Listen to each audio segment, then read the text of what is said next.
Awesome. Welcome, everybody, to the Kidley and Swtorista Year in Review for Star Wars The Old Republic. We're going to be going over all the cool stuff that happened last year, as well as some of our hopes and ideas for 2020.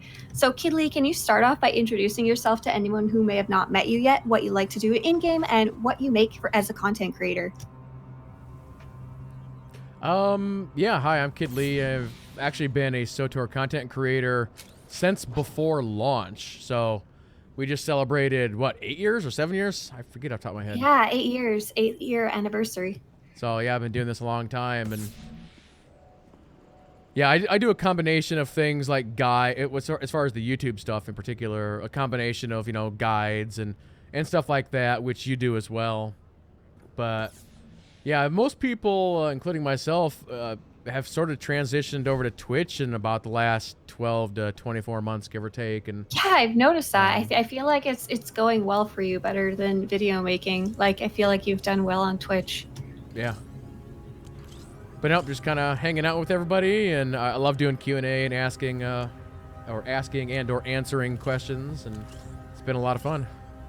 We had someone leave an interesting comment. We were announcing the stream that they didn't really understand Twitch streaming and watching people play video games instead of going in yourself. And I feel the same way. I feel like it's such a weird concept, but I really, really enjoy the interactivity of it. Like, I can see you guys typing in chat, you can ask questions, you can leave comments, and I can actually talk to you guys live. It's like talking to like 100 different SWTOR fans all at once. Yeah, I don't really get that in real life a lot. I'm lucky if I have one person to talk to about the game. Yeah, it's quite a different thing, just a live stream versus the video making. So if any of you haven't met me yet, I make videos about Star Wars The Old Republic. I don't do so much on the streaming side, and I do lots of fan site and community stuff as well. And I'll be sharing some of those bigger projects as part of the timeline too. So really excited. Kid Lee, what is some cool stuff that happened to you personally last year, online gaming or content creating? Ooh, that's a good question. I think if you're a content creator, you always have goals in mind, and I would say that I was lucky enough, thanks to the community, to hit a lot of goals. We had some really exciting things happening on Twitch in regards to SWTOR. We teamed up for some of the Cantina stuff and broke some records on that, and just, overall had a really good year last year. All right, are you ready to jump into the list, Kidley? Sure.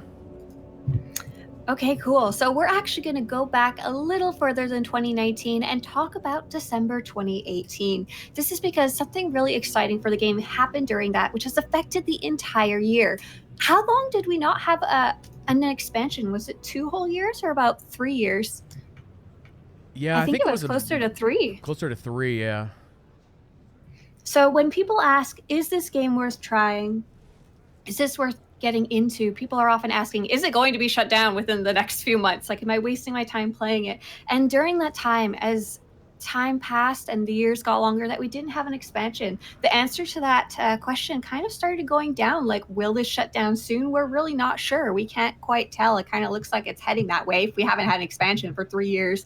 And then all of a sudden we found out that we're getting not only we got a really cool piece of content coming in December 2018. This is probably the biggest piece of content we'd seen since the last expansion. And this was the Osis and Jedi Under Siege storyline. When this started coming out, they were saying there's going to be a different storyline, Imperial side and Republic side. There's going to be all kinds of secrets hidden across the planet. There's going to be dailies. There's going to be all this cool stuff, as well as some more companion returns. I don't know about you, Kid Lee, but I was so excited when I started hearing about it. How'd you feel then? Yeah, absolutely. And as it turned out, Osis was an incredible story and storyline as well, setting up for what we'll talk about later. And you know me, I love Datacrons, and so, we got some new Datacrons too. I think Osis blew me out of the water. It was I would say it was almost on par, better than the 2 planets that came out in this expansion in terms of exploratory stuff, secrets, and maybe even storyline. Storyline maybe not as much, but it was huge. Like, it was way bigger than any other daily planet.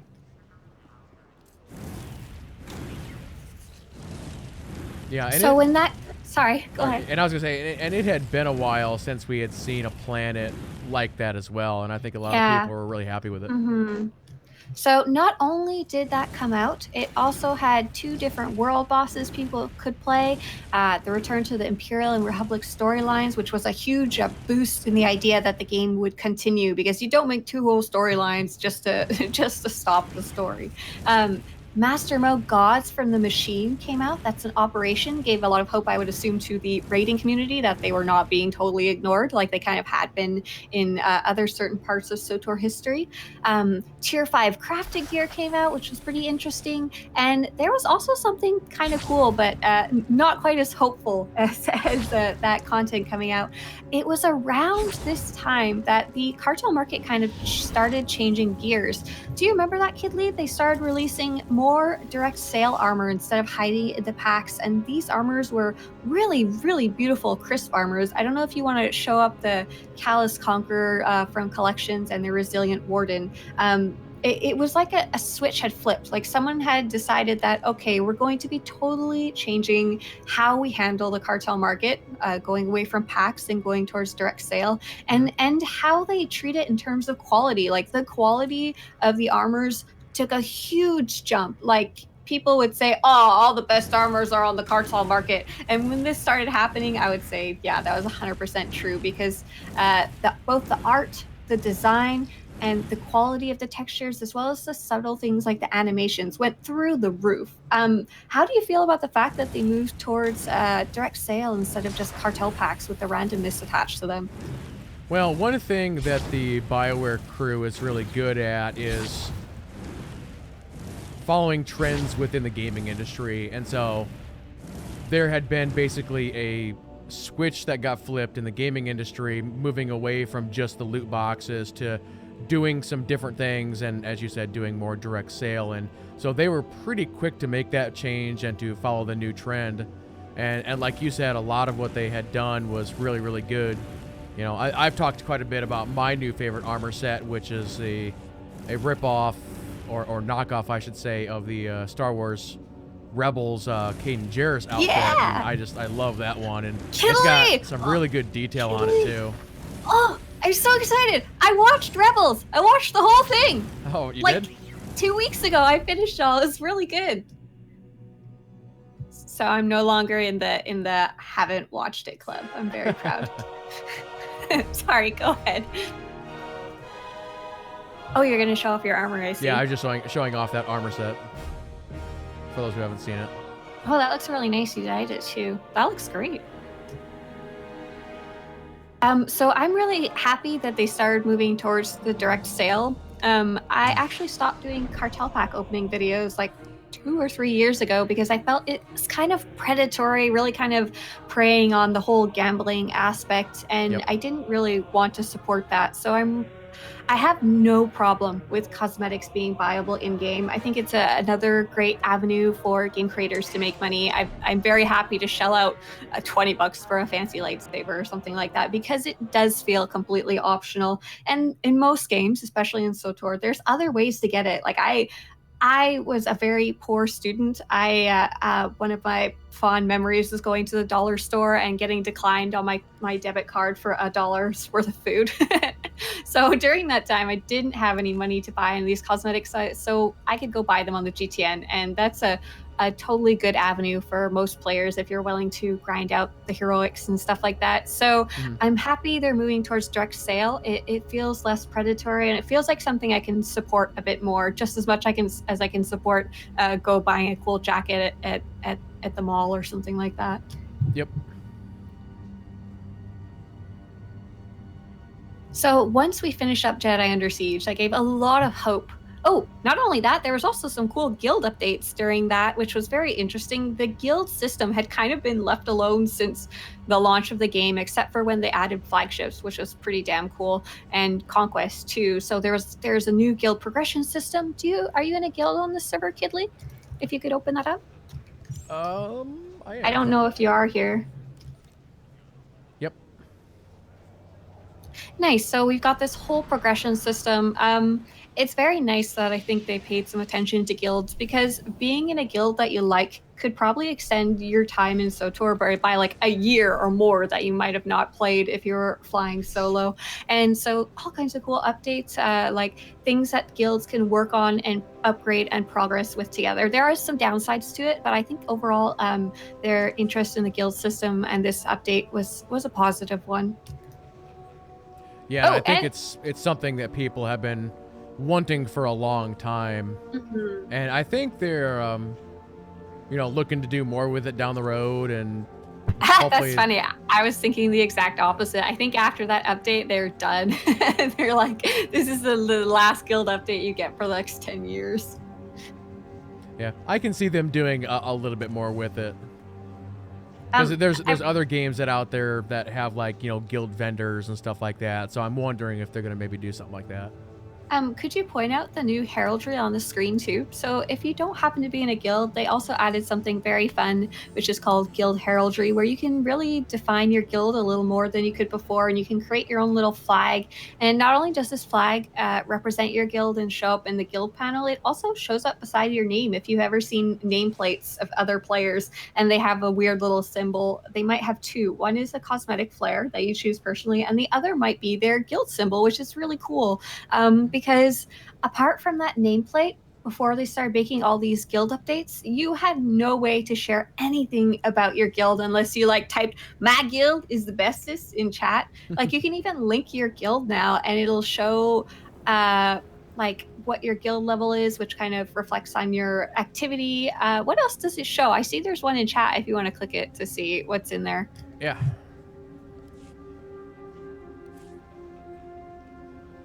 So yep, members, guild leader, bonuses, recruiting message, guild tags. So this is a really interesting change in that they made it easier to promote or talk about your guild or share your guild with others. And what was kind of funny was before, you could just lie about your guild. Like, there was no way to know if anyone was saying anything about their guild was true or not. At least you can get a really simplistic numbers-based look at a guild now. Also, they have a really freaking cool flag. Good job, the Dark Wire.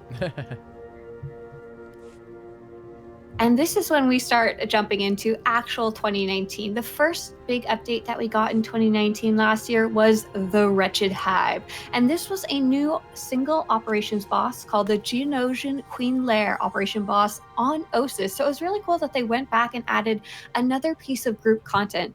Have you gotten a chance to run that one, Kidley? I think I have twice. Yeah, it's a pretty good little boss. Yeah, so it gave us another thing to do after most of us had finished Osis by this point. What was it, 2 or 3 months later? Mm-hmm. And then around that same time is when the guild heraldry was also introduced, and the update was called Heralds of Victory. And I don't know, in my guild, that was something we were super, super psyched about. It doesn't obviously give any new content to play, but it was something we were excited about because we're very proud of our guild and enjoy it. And I think a lot of other players feel the same way. And even for smaller guilds, it gives another way to express yourself to all the hundreds of thousands of other players that are playing on your server.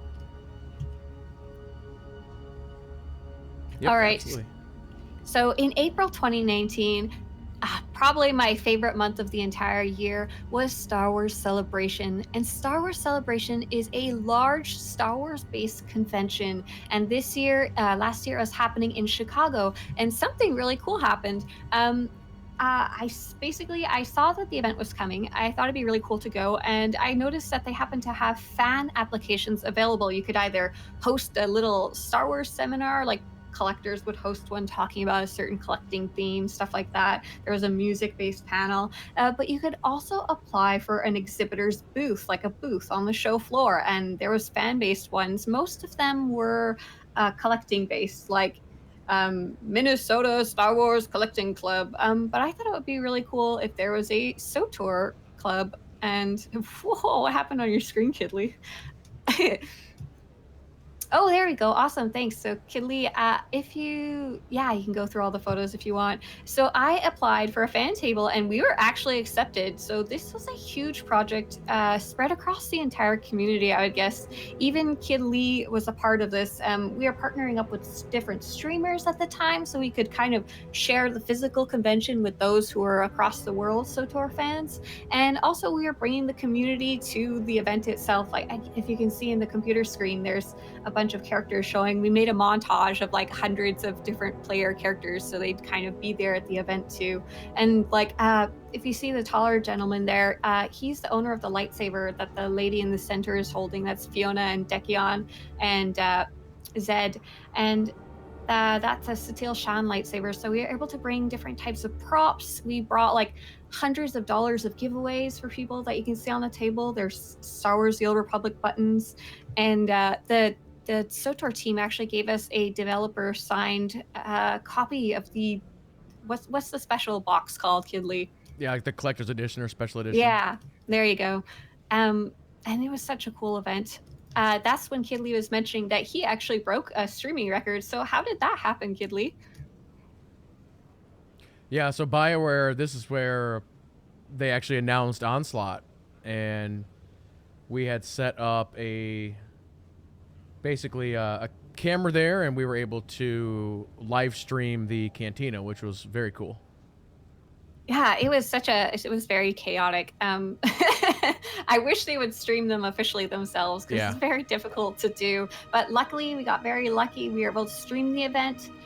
Very fun. We were streaming with another player beforehand and showing off all the different costumes. We paired up with the cosplayers of the Old Republic that I literally met through doing the event. And like, I don't know if you saw their banner earlier, but I actually made that for them. And it was super cool. We kind of shared a space and we had cosplayers from the Old Republic always hanging around the area. So that was super, super cool event. That's by far was my favorite month because you should have seen us. There was a cantina, a giant hotel room, basically a ballroom filled with Star Wars fans. A majority of them are all dressed up in different cosplayers. Like we had a HK costume, we had tons of Jedi, we had an Arkin, we had a Valen, we had a what's the crazy lady that Darth Malora. We had Darth Malora. And then all of a sudden they announced there's a freaking expansion coming out after we haven't had one for 3 years. And everyone's like, oh my God. and as Kid Lee said, there was over 1,000 people watching at that time. So I'm sure everyone is freaking out in chat as well, huh? Yeah. Here's Charles Boyd there on the left. Yeah, very cool. The creative director of the game, who I guess you could say designs most of the story of the game. That's him on the far left in the really badass Jedi costume. He's got a trooper one and a Mandalorian one too. So another cool thing that happened around the same time related to this was a project called the SWTOR Guild Finder.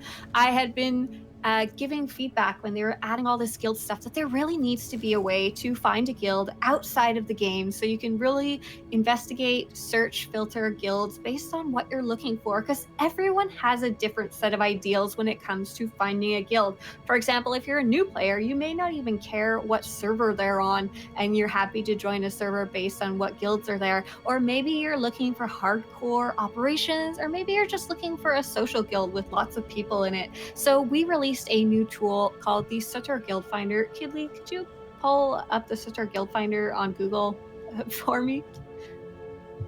Yep. So my requests were obviously not taken up. It was a huge project, so I understand why they didn't choose it. You have to integrate it with the website, and it have to be integrated with the game, and it's just a huge thing. I assume they decided wasn't worth it in the long run. So I said, if they're not gonna make it, doggone it, I'm gonna make it. So this is the SWTOR Guild Finder, and this was a tool that I created for the community, but it's basically run by the community. So at the time of launching this, we had 300 different guilds that we'd partially invited. Like we would create a listing for them and then give them the login details to update it and publish it. And now we have over 500 different guilds. So you can search by server, you can search by faction, you can search by what type of things you're looking for, like role play, social, operations. You can search even by time zone. And I really like that there's now a way to look for a guild. It was a lot of work to set up when I first made it because I had to hand code it. I'm not really a web developer, but I dabble, I guess you could say, and it was enough to make this. But now it's been running for like a year, and I basically have barely touched it because guilds can go add and update their own stuff without having to ask me for permission or anything like that. And I have a group of volunteers that moderates it, so make sure it's not spam or anything like that, and they just have to click a few buttons to approve or remove them. There's also a cool little system that I did update a few months later, Kidley. If you can see on the left-hand side of guilds, there's kind of a little bar filled up with looks kind of like a badge or something, and there's a SWTOR logo symbol. If you scroll down a bit, Kidley, you can see them beside each guild listing. Okay. So yeah, those things right there. Oh, right, And okay. this shows how finished this guild listing is, how invested the guild leader is in advertising and sharing the guild with other players. So when a guild leader goes to add their guild, it gives some suggestions like, oh, you should add a little more information about like how do you actually join the guild. Oh, you should add a way to contact you outside of game, maybe through Discord or through Reddit or Gmail or whatever. So it actually gives a lot of feedback to the guild leaders so they can better share their guild as well. This platform also provides a way for guilds who don't have like an official fancy website or forums or whatever outside of SWTOR. They can still share this in game and share a lot of information about their guild. It gives them a little short link they can even share in general chat as well. So for me, this was a huge project and really exciting one for the SWTOR community, and I'm really happy it exists. Yeah, it's really cool. So that was April 2019. In the next update that we got was in July 2019, and that was the Dantooine Event. And the Dantooine Event was kind of an interesting thing because we knew the expansion was coming, but we knew there wouldn't be any huge updates until then because we just assumed that the developers were going to work hardcore on the game until it came out. But we also knew it wouldn't come out till the end of the year, which is pretty much when every expansion has ever come out. And so we got a new planet called Dantooine, the new in-game event called the Pirate Incursion. Did you actually get to try these yet, Kidley? I did. And I met the very friendly bird. Yes, I remember you showing that. I had a total fail when it first came out. It was super, super buggy. Do you remember that? Like, it crashed the Starforge server, if I remember right. Yeah. So I haven't actually tried it yet. Because I never got a chance to go back after that. But not only is there a wartime event, which is the I guess monthly or so event, there's also peacetime secrets that you can go explore. So Kidley, do you have any videos about the peacetime events up? The collecting mushrooms or something? I know that mmobits.com has some info for any of you who want to explore that. Yeah, I don't think I do. Yeah, I don't either. Like I said, I haven't even tried it out yet, but I'm looking forward to it. One of the things I like is that, 95% of SWTOR's content, it doesn't become irrelevant. You can always jump into it at any time. Like, I can go back to this whenever I want. If it's 2 years from now, as long as the game's still running, I can go back and enjoy that content. And it's very interesting because people always ask, is it too late to join SWTOR? Kidley, is it too late? Absolutely not. So unlike some other games, it's nice because you can jump in at any point, and although the story might get a bit confusing if you do things not in story order, it's fine. You just can go back and do it if you want. It's like you can go back in time and encourage that story to happen for your character. Yeah, so Corkimus says, I literally just started playing last week, and that's awesome because now you have 8 years worth of story content to enjoy. Have fun, my friend. So we got a very interesting update shortly after. I don't have the correct date, but I called it the free-to-play love update.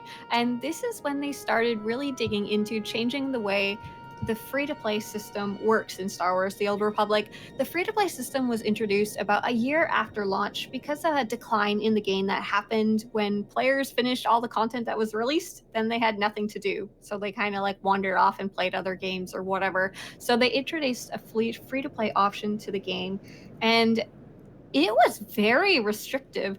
Kidley, would you say SWTOR has at least had the most restrictive free-to-play system of all MMOs?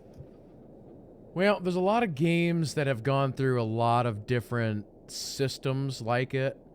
Yeah. It was definitely up there.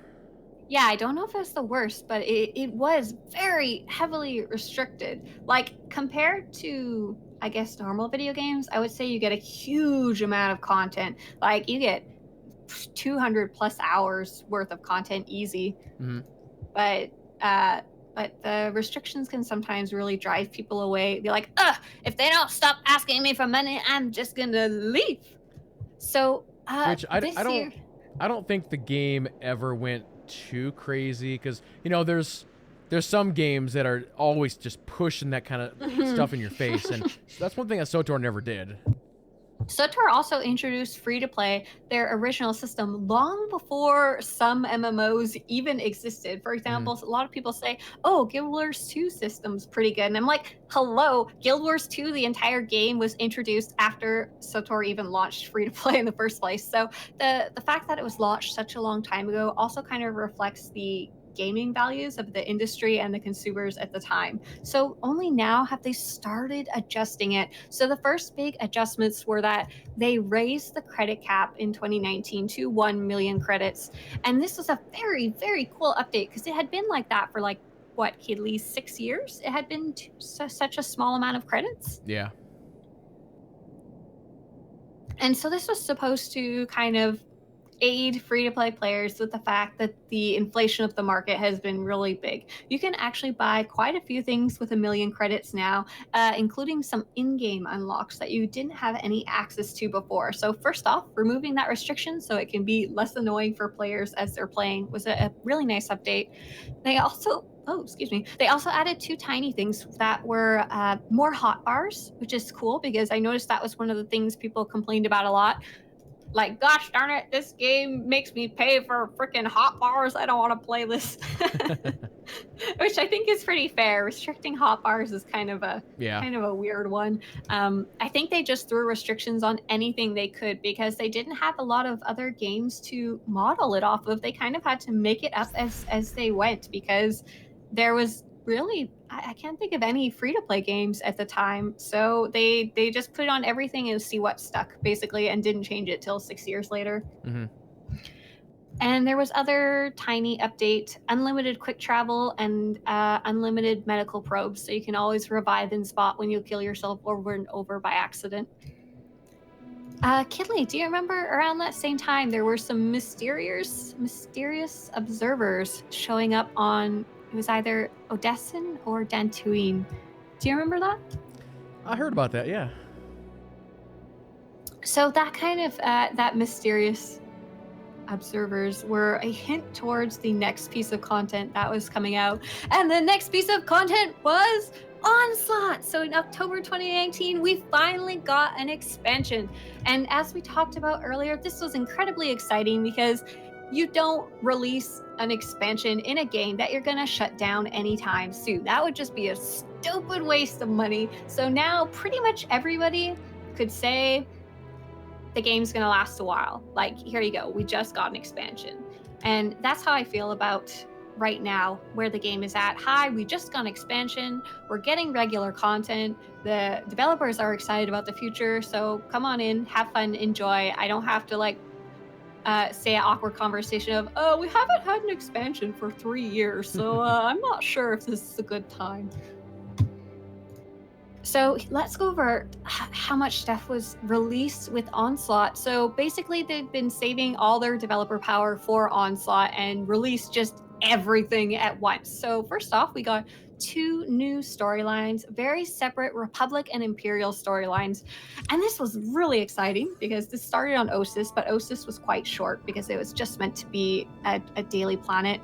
And this is the first time since the first expansion that we've gotten separate storylines. These separate storylines are a ton of work for the developers. It's basically like releasing 2 different expansions almost, because it's not just like, oh, we need to write a new story. It's like, oh, we need to write a new story and all of its permutations and all of its effects and all its companion things and all of its ways it affects the classes on that side. So it's a really big ask as players. We love having separate storylines. We feel very connected to the faction that our character is a part of, and we want to see stories that reflect that, and we finally got it. So that was really cool. The only downside about this expansion was that probably because of those two separate storylines, these stories were quite a bit shorter than any other expansion. Would you say that's true, Kidley? Yeah, because generally, when it came to the chapters, Fallen Empire and Eternal Throne, each chapter was anywhere from about 45 minutes to an hour, hour and a half. Yeah, and yeah. I think Onslaught in total per side was somewhere between about 4 to 6, depending on how quick you were. That's like, I think that's if you're like looking at every tiny little thing. I've seen most people said they finished it in an afternoon, and then you go do the other side too, at least. All right, so what else was there? The max cap was raised up to 75 from 70. It's pretty funny to see players who haven't played since the launch of the game and said, last time I played this, the level cap was 50. Now it's 75. Oh my god. And with that came all types of things. Like I think most classes got a new ability. But before I go into that, we're going to say we got 2 new planets, Onderon and Macaque. Kidley, I believe, is running around the second planet of Macaque. And these planets were very interesting and cool choices, in my opinion, because Onderon is an extremely lore-heavy planet for those who enjoy lore outside of the movies. For example, the creative director that we saw wearing that Jedi costume earlier is a big fan of the comics. And Onderon's history actually is very strongly created in the comics, but for video game players, it's also very strongly rooted in the Knights of the Old Republic 2 video game. There's a lot of lore and I guess attachment to the planet from that as well. So it was very cool to see them bring that planet to life in SWTOR. They did the exact opposite on Macaque, which I also thought was very cool. So Macaque is actually an asteroid that has been turned into a haven for scum and villainy. And it's, as you can see, if you look around, there's a bunch of buildings and canisters and shipping crates all attached to this inside of this asteroid, and around the asteroid has a big shield to, I assume, to keep the breathable air inside. And it was something very different that didn't exist in Star Wars lore. So basically they created a planet from scratch, created all the lore and the characters that live there and its history, and introduced it beside a very lore heavy existing planet. So that was super cool. What do you like about Macaque, at least, since you're there with the Wookiees? I've always been a fan of these cities type worlds, like your Nar Shaddahs and stuff, and this one really reminds me of Nar Shaddaa a bunch. Hold on, Yeah, I gotta hug this Wookiee. Hold on. There, you gotta scooch around till you can hug him. Perfect. So what was when I first saw Onderon and Macaque screenshots when they were first announcing it, I was like so not impressed. Onderon just looked like, from the screenshots they released, some reused assets, and Macaque just looked like Nar Shaddaa, and it was like, what? This is what we're getting after we waited for 3 years. But once I finally got onto the test server and saw it, I was really impressed and excited. I was really enjoying walking around both planets. Macaque, I still really enjoy walking around. Like whenever I have to go there for something, I'm like, oh, it's so fun. There's so many little platforms. You can do it, Kidley. I believe in you. Get on that little floating thing. I gotta wait for it to come around. I still haven't done this one yet. So we also got a new flashpoint called Objective Meridian that was on Corellia, but it wasn't just like a reskin Corellia. It was kind of a whole brand new area of Corellia. Is it different Republic and Imperial side? I've only done it Republic side so far. I assume the Nemesis is pretty different. Yeah, structure-wise is the same, but yeah, boss-wise it's a little different. So it was cool to have them add another piece of content that you can both solo or do with 4 players. And is there a master mode too, like a hard edition? I'd actually have to look here real quick.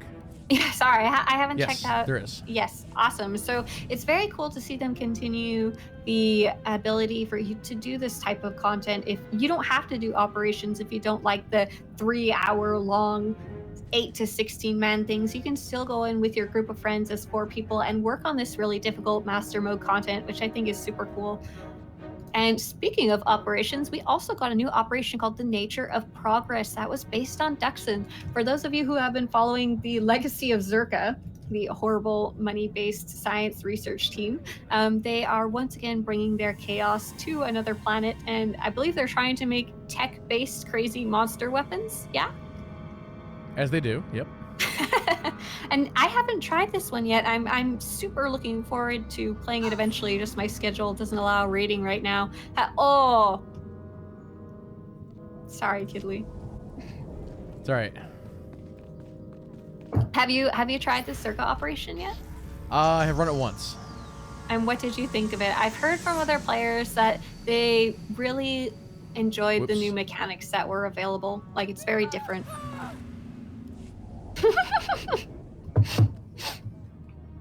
You're not having any luck there, sorry. Took the wrong fall. But no, it's definitely easier than Gods. And Gods was really hard. Gods was a yeah. response to everybody saying we need more mechanics heavy operations. Yeah, everybody seems to be pretty split on it. It's like some are like, well, we want an easier operation, and then there's others that are like, no, we want a hard one, so. That's interesting. Like I said, I'm really looking forward to it, so I can't really give any feedback. So with all that content that came out, one of the things that the developers spent a lot of time adding was the new gearing progression system, and this was called Spoils of War, and they kept calling it a horizontal progression. So the idea was that you wouldn't be trying to increase your numbers so much as trying to increase the spread of gear that you have available.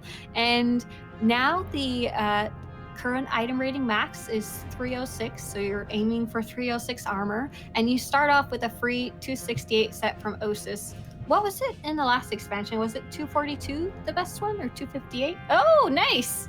I remember someone releasing this chart before the system came out, and everybody was up in arms. Everyone was so pissed off. They were like, oh my god, you have to go through 240 different tiers of gear to get the best gear in the game. Okay, I'll stop screaming now. Sorry, but it was, the community was so mad. But it's because we didn't really understand how it worked, because it wasn't really presented well on the PTS. It didn't really present it as a normal player who just reached 75 would play the game. You got lots of bits and pieces of the system, but you didn't get the whole one at once. So first off, we're going to say a huge thank you to everyone who played on the PTS and did give feedback on those different parts, because they are the unsung heroes of this gearing system. Although I really like it, so let me say that beforehand. I like the new system a lot, but not everybody loves it. The thing is that without that feedback, it would have been a lot worse. Like, for those who didn't like it now, they would have hated it. They would have thrown it in the trash and burned it and then posted it on Twitter, basically. So thank you so much for those of you who did go on PTS and did do testing. I know Zamzam from MMO Bits was one of the few people providing content about the PTS. And you were so close, Kidley. Oh, so I got it. This is where I want to be. Oh. So you meant to careen off the side of that thing? That's how you do this datacron. Yep.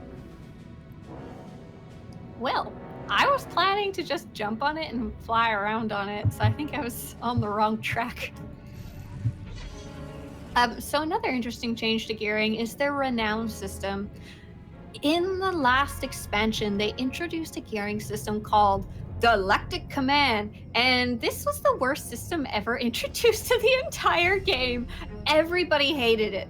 I think I only met like 1% of the population that liked it as it was released. It was incredibly random based and incredibly unavailable to be able to pick and choose which pieces you are going to try and earn over time. So newer players hated it because they would get gear so slowly, and older players hated it because they would be grinding and still not getting the pieces that they wanted. So over time, the SWTOR developer team over that 3 years actually, started introducing additional ways to gain gear, and eventually it balanced out to something I think most people could at least deal with.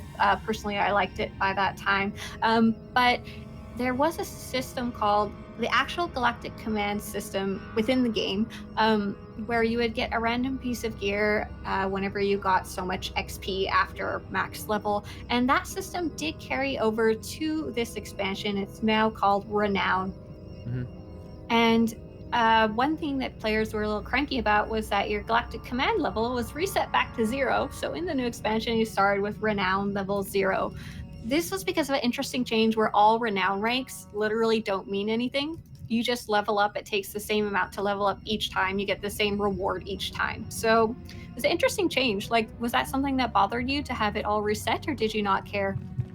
Well, I feel like we still need some more information from BioWare about this, because I think it's a system that they're going to expand on, because in their early announcement of Onslaught, they actually mentioned seasonal content within that system.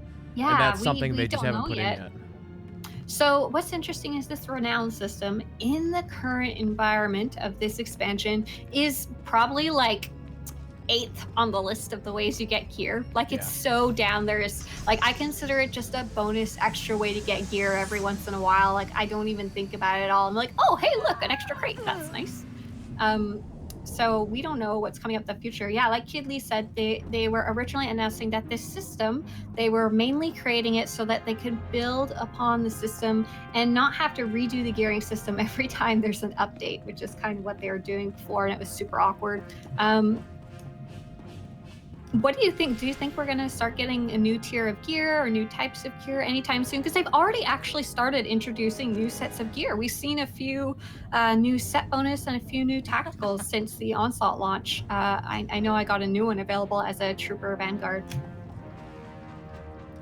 Well, I don't think we're going to see a new tier anytime soon, because according to the rumors that are out there, we're going to be playing what we have now for a couple of years. And so I feel like if we I don't do think so, man. You don't think so? No, like, they specifically made it so they could update it, and they've already released new types of armor. Like, we might stay at item rating 306 for a year, but I think we're going to get new tacticals and new set bonuses and new amplifiers that are, every time they come out, are going to change the game. No, you're definitely right on that. Yeah, I meant just the numbers. I don't think the numbers are going to change. Oh, gotcha. I mean, if they do, maybe by the end of 2020 we see something new, but no, they've said that, you know, with every patch they had planned to do, you know, new tech items and stuff like that. Definitely. Yeah, which is interesting because the item rating now, it doesn't necessarily mean a lot because there is that horizontal progression. Like, I've been this has been my year where I've started to dip my toes into making class guides, and one of the interesting things that when I'm talking to these really good players in their class, like often some of the best probably in the world, I'll ask, okay, which tactical should I use, which set bonus should I use, and they never give me one suggestion. They specifically give me like a list of 5, and I use this one for this type of situation. I use this one for AoE. I use this for running through heroics or whatever easy content. And so I think players are going to really focus on trying to collect those different sets. For example, I play very slowly, and I waste a lot of time doing whatever I want instead of focusing on gearing. I'm only like 278 or something like that. I don't have my full set bonus or anything yet. I was spending a lot of time researching crafting and roleplay, stuff like that. So as a player who plays casually and slowly like that, once I finish my entire set bonus and get to 306, not only do I have the opportunity to go chase after those other set bonuses and other tacticals so I can collect them for different situations, I also can jump over to my alts and do the same thing for them as well. Yeah, and they've already talked about the loadout system coming into the game at some point this year. Do you think that's going to happen? I thought it would come out with Onslaught, so now I'm not sure it's going to happen at all. No, Charles did an AMA on Reddit, and he actually said that it was going to be a 2020 thing. Well, so I should add that to my list of things to expect in 2020. Nice. And it kind of goes back to what you're saying a little bit on how people were recommending different things, and I think people are gonna have a rating set, a PvE set, a leveling set, a crafting set, and so yeah, I have a crafting set. That's my only complete set. So. But yeah, once they actually get the loadout system in, and you're actually able to equip all of those, and it'll be so cool to switch around between them. I'm looking forward to that. That'd be neat. That would give me a lot more motivation to actually go chase after that gear, I think. So I have a funny note in here. It says, telekinetic stages were bugged, but will now receive advanced class, and roll drops from all sources. Do you remember that happening? Like, for whatever reason? Whoa, you in a secret cave? It's not a secret to me. But yes, I played Onderon and Mexshaw, but I have not done the exploratory stuff yet. That's one of the things I like, that I can come back to it later. It's not a freaking problem if I can look forward to playing the content like 6 months from now. I like that a lot. And people are pretty good about spoilers, I noticed. People are bad about spoilers for movies, but for the game, I notice most players don't like, oh, look, secret spoiler, here you go, here's some whatever, Frida Nad, whatever. So besides telekinetic stages not being a buggy mess anymore, we got Kai Eicken as a vendor in the game. So Lee, could you give our friends here on stream a primer about who Kai Eicken is? It's basically Eric Musco inside of the game. So this character was introduced in the Shadow of Revan expansion, and he's just this goofy guy like, hey, dude, you're gonna come buy stuff from me, right? I'll give you a good wink and a nudge.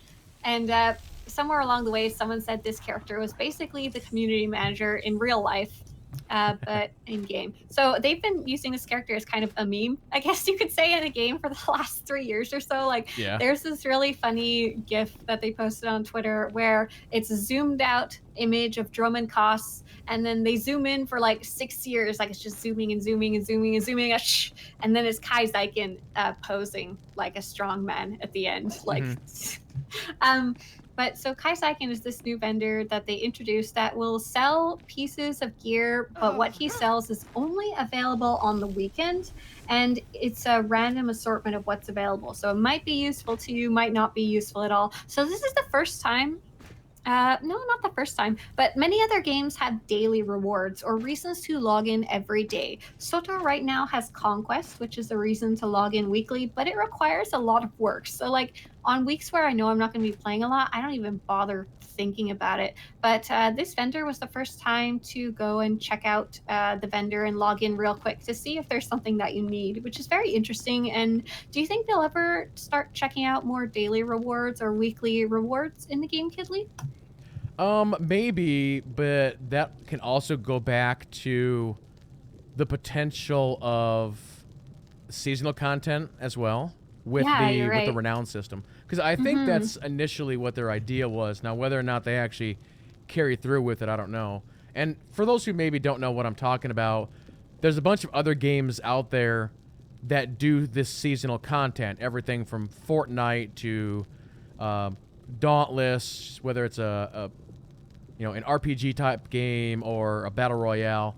And it's basically, they initiate a new season, you start your renown at level 0. As you're leveling up your renown, once you hit 100, 500, 1,000, whatever, you will actually get here's a speeder, here's a customization, here's some dye, basically rewards built within the actual leveling system of the renown system. So we'll see, I guess, huh? Yeah, it'd be cool if they actually do that, because I think that's what their intention was. But they just didn't have time to implement it. Plus, you don't need this seasonal content when you just launched the expansion. Like, it doesn't need to be right away. So we got some slight interesting changes to the way our classes work. Could you open up your utilities, Kidley? So previously we had 4 tiers of 6 utilities, and now they've been bumped down to 3 tiers of 8 utilities. This has been interesting because it has changed up a bit of the dynamic of what you would choose. And personally, I think it makes it a lot easier for newer players to understand, like, oh, look, I need to pick 4 of these and 4 of the next one and 4 of the next one. So that was one of the actual changes to classes. There wasn't a ton of change to the classes themselves, but the gearing between the set bonuses, the tactical items, and the changes to stats did, I would say, drastically change a lot of the classes. Do you feel that way, Kidley? Oh yeah, definitely. So it's kind of cool that they didn't like completely revamp the classes themselves. And if you want to, you can play them the exact same way as you played in previous expansions. Because one of the things that players complain a lot about is when, and rightfully so, I'm not sure if I should use the word complain, is that sometimes their abilities get deleted in expansions and updates. For example, I was working on my power tech guide about how to be an awesome shield tech tank power tech, and one of my questions was, where did my death from above go? Mm-hmm. And the answer is it got replaced by another ability, but that ability isn't quite as cool and doesn't have the name Death from Above. So it's cool that they added a new ability to the classes, but they did not delete any this expansion as far as I can tell. Here's a cool one. The lockout for story mode operations, the 8-man group content in the game, is now only 24 hours. Previously, it was a weekly reset that happened on Tuesdays. So their idea was that story mode content in the game, especially operations, should be something you can do in an hour or two. It should be something you finish in one night. It should be that easy, even if you're doing it with rando people who don't know how to play. The only bad part is if you're playing with people you do plan on playing with later in the week, you can't go back and finish it if you were slow or you sucked or whatever. So, Kidley, how have you felt this has affected story mode rating? As a developer, you always have to be careful with gating content.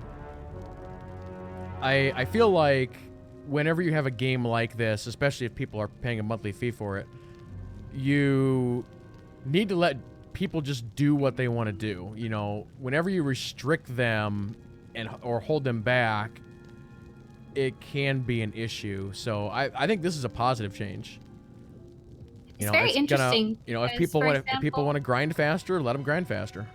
Yeah, so that's interesting. So it's both a restriction and a boon, I guess you could say. So for example, because it's a 24-hour lockout, if you want to run the same operation literally every day of the week, you totally can now. That's an option that's available. We have this problem in our guild fairly often. Someone will say, hey, Bob, hey, we need a fill-in. Can you come play and join us for this operation? And the person will say, sorry, I already did it earlier in the week and I can't join. Now they totally can very easily join. What button is Kidley clicking? Nothing. Are you like poking the fuzzy Yoda? No, the Datacron. Oh. So now our friends can join us very easily on any given day. The bad part is when we're playing with friends that are still really learning the game for those longer operations, like you were just doing Scum and Villainy, and you got about, what was it, like 5/7 of the way through? Yeah. So now you can't come back to it tomorrow. You're done. Sorry, you suck. Can't play it again tomorrow, even if you're sick of playing it right now. So that's been an interesting change. Kelly, we got Nautilins. We did. Do you want to tell the nice people about Nautilins? Let me bring up the CC real quick. But no, I think BioWare, they've mentioned in the past that they have some sort of internal list based on player feedback on what people want for new species. And Torgruta was at the top of the list, so we got those, and then I think it was Nautilins. Yeah. How they did it was very interesting, though. They made it so that as long as you're subscribed within like a month or two before the expansion came out, something like that, you would get them for free. So they were basically a free perk of the expansion if you were playing at the time, which I thought was super cool because I'm sure there's plenty of people who might have wanted to try a Togruta, but didn't feel it was worth it to buy the unlock. But Nautilins were basically another like thing that they could announce as a part of the update, not something that they just are trying to make money off of, but something that was actual, like almost a gift to the players. That was super cool. Like if Togruta had come out with this expansion and they said it was cartel coin purchase, I would have just never included it as part of my updates for what's coming in Onslaught. That would have just been like another cartel market update. So that was really cool that they decided to do that. And then now I think you can still buy Nautilins for like 600 cartel coins if you missed out at launch. Yep. So what do you think about the way Nautilins look compared to different representations of them in the game, as well as in like Star Wars movies or in Rebels? Did they show up in Rebels? I don't remember any. I'm thinking Clone Wars, I think. Yeah, there might have been one or two, but it's kind of hard to remember. But no, I think they look fine. They look pretty much like how they're supposed to. I really like some of the jewelry options, like the eye patch one as an example. That one was really good. I freaked out when I saw that. I was like, I wasn't expecting this at all. So players had interesting thoughts about how they looked. They do not look like the Nautilins that we have in game. Yep. We've never gotten a very clear answer about why or why not. So some of my guesses are, one, we know Togruta were changed to fit with the Togruta that were part of Clone Wars, kind of a lot more similar to that. And maybe this is something Nautilins were done for too. Like they were meant to fit Nautilins that were represented in different part of Star Wars media. I don't know if that's true though. My other guess is that it was a technical limitation that they had to try and make them fit the humanoid skeletal game developer skeleton. I don't know what it would be called, the rigging or chains or something like that. And this is just the best they could do with what they had. One of the things that the in-game Nautilins have are a lot bigger eyes.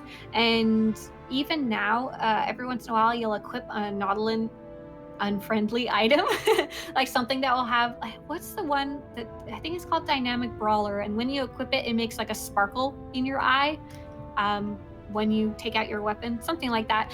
Players found a bug where you could see the sparkle in the character creator, even though it's not visible on Nautilins because they're helmetless, and the sparkle showed up like in the weirdest spot. Like the Nautilins' eyes are already way higher than they would be on a humanoid character.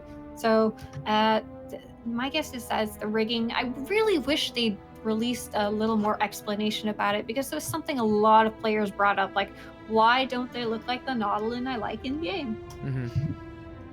And I wonder if at some point down the road they'll change the in-game ones, because they did kind of the same thing with the Cathar. Yeah, it's like when they put in the Cathar, they then changed all the Cathar. Not all, but any new ones that came out. And same thing with here. Any new Nautilins that are out, they look like this. I'm gonna take a second. I need more water. I talk too much. I'll be right back. Okay.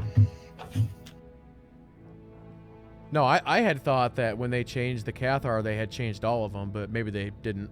Because I know they changed all the main ones. You had like Jorgen and stuff like that, and they changed those guys, but...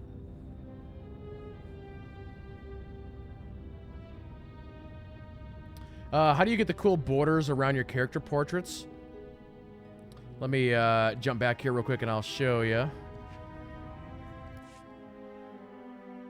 Yeah, we'll probably do some Q&A here in a little bit for anybody who has any questions. But yeah, let me show you that one here super quick.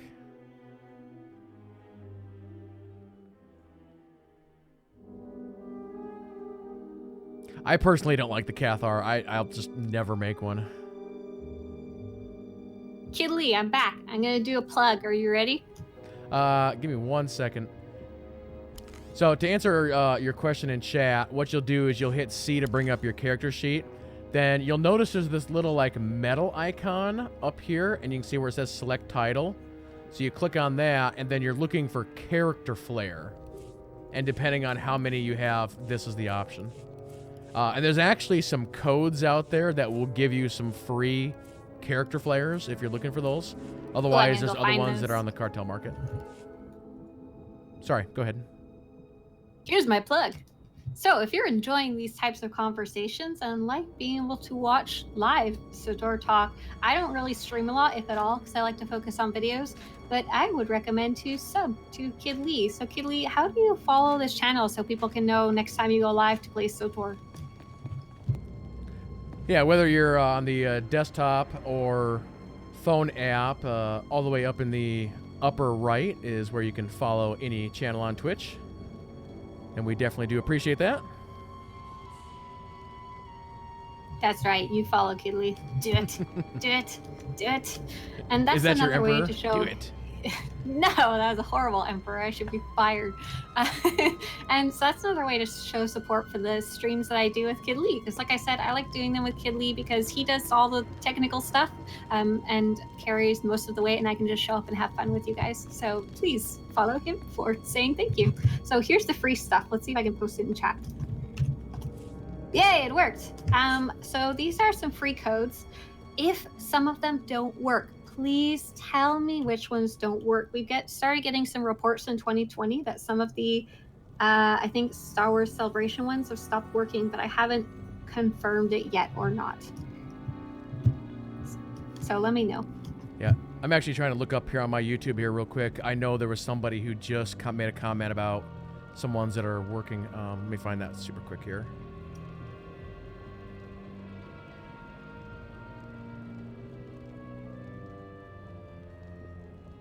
As we're like intensely looking through chat.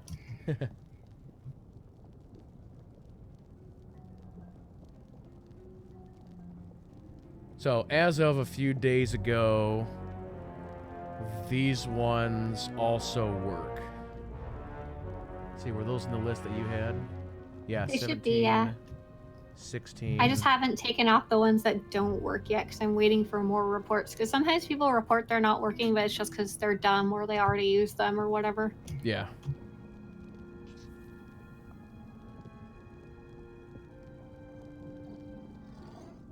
Cool. Let's keep going over the list. Yeah. Oh, so interesting, very, very interesting addition to the game with Onslaught is the Shroud of Memory quest.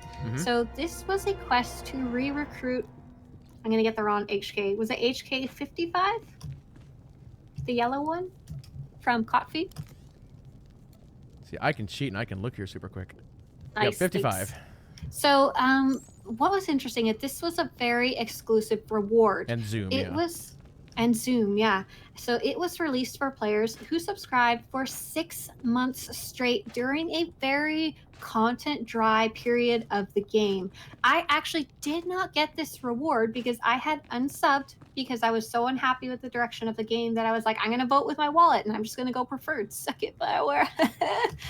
Since then, once they announced they were going to be working on group content again, I believe that was when they started working on Gods from the Machine, I happily resubbed. But this is a reward many players missed out on.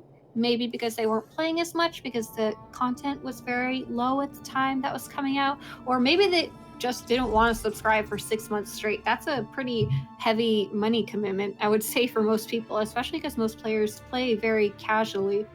So this reward was an actual story content chapter that only people who subscribe for that 6 months straight could play. And this was very weird because this was the first time BioWare had released anything like this. They had released subscriber rewards in the past, but they've always been just cosmetic items. So I don't think anybody would be up in arms too much about missing out on them. Like, they wouldn't be mad about it. They'd just be like, oh, darn it, missed it. But this one was actual story content part of the game, and I don't know, I would say people were pretty cranky that they couldn't get it. Would you say that? Oh, I definitely agree. But at the same time, if you had to subscribe for those 6 months and you specifically subscribe for those 6 months to get this story content, it would be really crappy if BioWare just decided, okay, here, everybody, you can have it. You didn't have to make the commitment or pay all the money or whatever. So now we can get the Shroud of Memory quest, and it is a purchasable cartel market item. How much does it cost, Kidley? $3,800. Let me translate that to dollars. I think it's 20-something dollars, isn't it? No, even more than that. Is it? So you can buy 2,400 for $20 USD, or you can buy 5,500 for $20 USD. So you'd probably end up spending about, if you didn't have any cartel coins yet, you'd probably spend like $40 and then have some left over. So it's very interesting. So you could also save up for this if you wanted with your free cartel coins. Oh, that's cool. I just did the math. So you would save up for about 8 months of free cartel coins, a little about the same time as you would have paid for subscription to unlock it before, because you would have had to subscribe for 6 months. That's really neat. So it is available to not have to buy cartel coins to get it. If you're a subscriber, you just save up for it. And so how do you feel about this being released without having to do the commitment during the time frame? I feel like the price is a little bit high, and I would have done things a little bit different. I would have actually thrown this together as a promo where if you, well, or basically anybody, if anybody subs for 6 months in a row, they automatically get this for free. Oh, that's a cool idea. I like that idea. I think this works because it's about the same. It's a little more than 6 months worth of cartel coins. But yeah, that would work really well too. I wish they would have more rewards like that, ones that are not time period gated, but instead like, if you're a subscriber for 1 month, you get a little pet. If you're a subscriber for 3 months, you get a little flare. Stuff that you can earn at any point in time. You just have to commit whatever, but maybe not certain months in a row.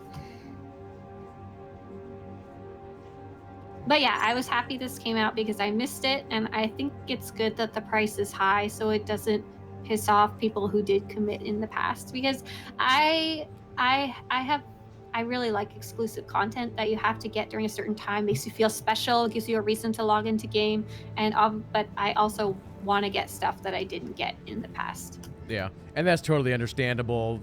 There's definitely the people out there who are like,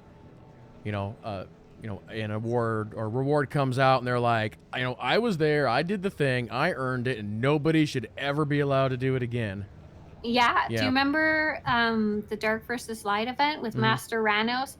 I worked my butt off for that, and I really felt like I earned it. It was such a cool reward along with the other rewards you got along the way. It was such a neat event. I would be pretty mad if they released it so you could get her very easily. But I would like the event to come again so people could do an equivalent amount of work to gain her in the future. Yep. Okay, cool. So next, there was some major changes to Conquest in 2019 in general, but I don't have the specifics, just that I know there's always a hullabaloo about them being too hard or too easy or whatever. Do you know much about that? Funny enough, I don't. I've never really been into Conquest. Every once in a while I see feedback on it, and some of the changes are good and some of the changes are not so good, and it seems like it's one of those things that I feel like it has gotten better, but it's maybe not perfect yet. Yeah, I don't know how it could be perfect. It's a competition between guilds, and I don't think that could ever be perfectly balanced in the end.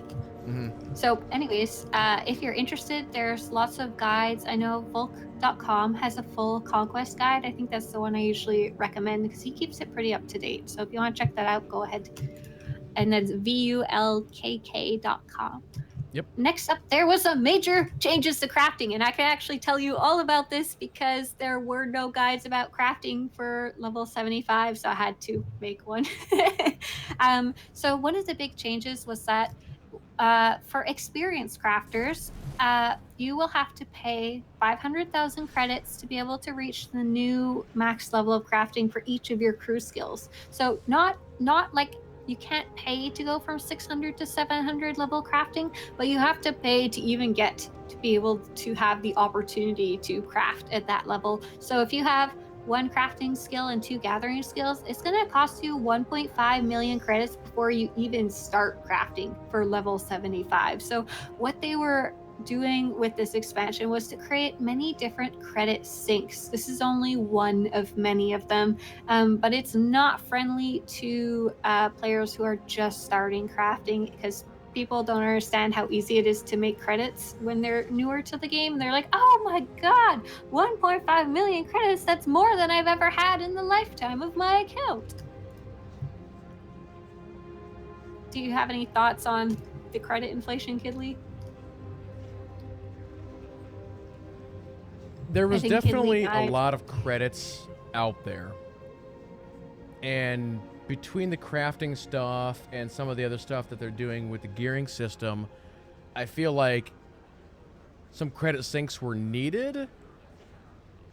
They may have gone a little bit too far with it. I think they did with crafting, but like, remember there was a weird thing on Dantooine where you could spend 150 million credits for an achievement? Yep, and the amp reroll system is a little high. Yeah, the amp reroll system. But crafting, they went really hardcore on the expensivity of crafting. So when crafting was released, one of the reasons there was no guides was because it was too expensive. 100%. Like, there's not even any argument to it. Now that I've done my research, it's very interesting. You can craft your way all the way to the best item rating in the game. So item rating 306, which is really cool. It just costs a lot of materials and time. So the reverse engineering chances is how you learn the higher, better schematics. You craft the basic one that you get for free, and then you destroy it in the hopes to learn the better version of it. And you go through like 7 tiers of doing this until you can craft the best one. Mm-hmm. So what a really cool change to crafting that I think may be the player's choice of coolest small update of the year was the crafting bay. If you could show that on screen. Sorry, the crafting what? The materials bay, the thing where all your crafting mats go. I had to Google what the correct term for this was. It's the materials bay. So this is really so cool and very, very nice for both new and veteran players. It's awesome for players who play casually as well as those who play hardcore. So anytime you happen to get a crafting material, you can either pick them up off of nodes on the ground, like if you see a crystal and scan it and pick it up, or if you send your companions out to gather, the crafting materials, most of them automatically go into this crafting bank, I guess you could say. And this crafting bank is available legacy-wide. That means all your characters' materials go in here, and everything you craft on any of your characters can be taken out of here. And it just works. That was the thing I was shocked about. Like, it has a few little flukes and stuff here and there, but it just works. Like, you don't have to constantly be shuffling your crafting materials in your legacy bank and switching them between characters and trying to figure out who has what. They are just there. It's amazing. Yeah, that's hands down one of the best things they've ever added to this game. It's something that people have been wanting for years, and they finally did it. And so many people are like, "Oh, my legacy bank is cleaned out now." And yeah, like, it gives you like 2 to 3 extra legacy banks if you're a serious crafter. It's awesome. Even before, when you had them in the legacy bank was also a huge, awesome update. But even then, you still have to like push and pull the materials around between your characters. Yeah, some of the mats don't go in there, but you can still throw them in there. You just open the materials inventory bay and you just drag your items in there and forget about them. One quick thing I'm going to say here real quick. I've seen a lot of questions in chat, people asking about the game and stuff. We'll do a Q&A once we're done with this segment. So if you guys want to hold off on your questions until then, we'd be happy to answer any game question that you have. I'm too excited about this list. I'm sorry, I can't stop. No stopping the 2019 train. But yeah, we love doing Q&A, so we'll definitely do that after. So copy paste your questions for later. So some cool little changes that can even, Kidley, closer UI. Or just your boxes. And you can actually see some of the changes graphically. You have an old mailbox symbol, lame. And some of the icons around the non-quest givers have been changed. So there's icons for vendors have changed. Mailboxes will show a little green counter when you have mail in them.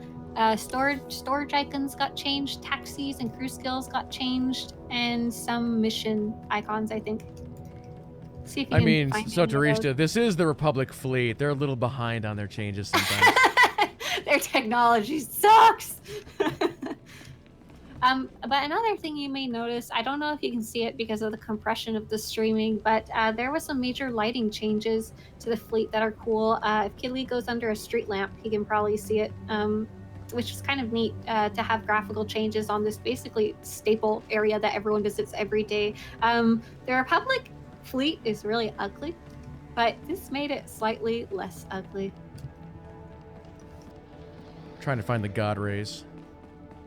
Yeah, I was looking for them too. They're really cool. I don't even know if Republic side has them. They look awesome inside.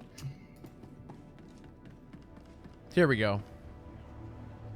Yay! So just some really beautiful lighting effects have been added all over the fleet. Like there's lots of little ones everywhere if you take a good look around.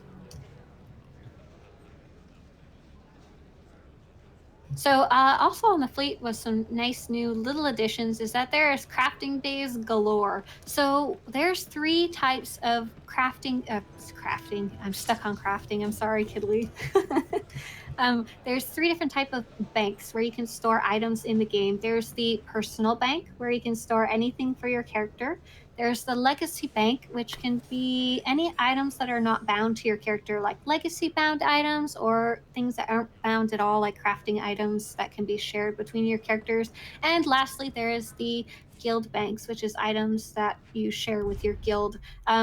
The legacy bank, when it was first introduced, was heavily tied to the player housing in the game, the strongholds. And basically, the only way to get a legacy bank was to get a stronghold first. This was a very cool way to get players into strongholds that may have not looked into that cosmetic aspect otherwise. So now, because strongholds have been out for like, what, 3-4 years now? Question mark? I'm thinking a little bit longer than that, but yeah, something like that. Long time now. Everybody is aware of legacy banks and they've put them all over the fleet again, so it's very nice to have more convenience available on the fleet, the main hub for all players. And of course Kidley goes back to IMSAD. So here are some of my favorite updates for this expansion. As we were talking about before, free-to-play players had a lot of restrictions and they were working on updating some of those. The big update for free-to-play players in 2019 at the very end during the Onslaught expansion is that the first 2 expansions are now 100% free to all players. Doesn't matter, you don't even have to spend a dime and you can play them now, which is super, super cool. I think it also gives you a ton of other smaller content like Oricon, and I heard someone said that Section X is available for free to play now too. So what do you think about them making the first 2 X-Facts free, Kidley? I think it's definitely a good move on their part.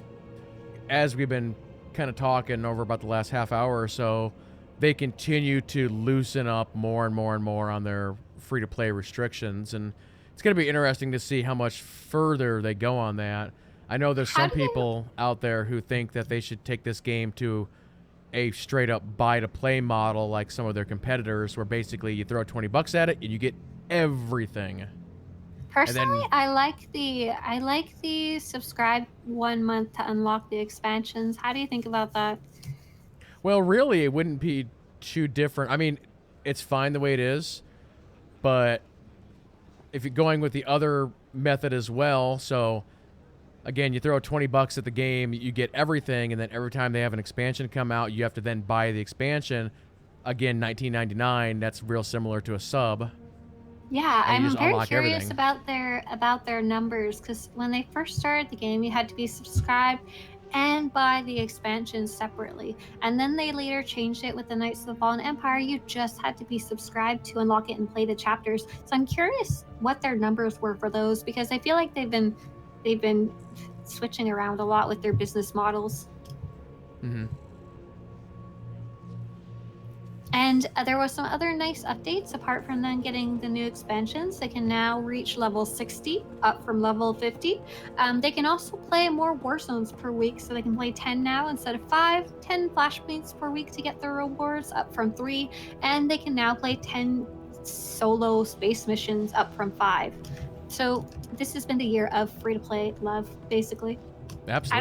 I don't know if there's more coming in the future or not. I think them releasing the expansions was a huge, nice thing to do for free to play. Mm-hmm. I want to talk a little bit about the negatives of 2019 too. So I don't have a ton, obviously, because we're mostly talking about new stuff being added. Not very much has been taken away. But one of the things I've noticed is that the group finder for Flashpoints has taken a very it was never perfect. You got lots of rando assholes before, but I feel like it's gotten a lot worse from feedback I've seen from other players, especially new players jumping in the group finder. Have you heard a lot about that? Heard people saying that?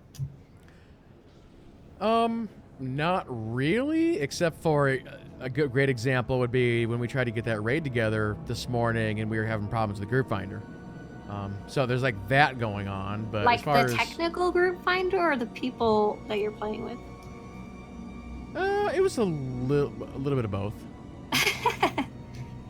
So because of the way gearing works right now, the fastest way to gear is to run master mode flashpoints or really run flashpoints at all. And many people are working on just gearing up. They don't give a flying bantha about people wanting to see the story or wanting to take their time or being new. And many players have been very, very rude because there's a big mix of players in the group finder. It's going to be people who are like wanting to speed run, as well as people who just joined the game and were excited to go try out this group content that they don't know anything about and maybe aren't even prepared for yet.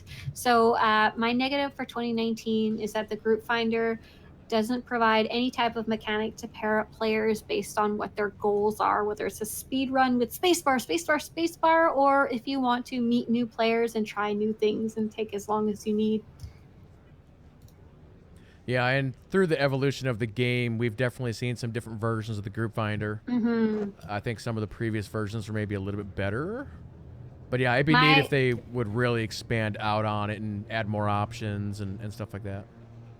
My big advice to players about this has been, if you have any specific way you want to run, if you want to speed run, or if you want to take your time and play with new players and see the story, if you have any requirements that you want, make a group through general chat. Just avoid the group finder altogether. Do you have any negatives about 2019 that you want to talk about?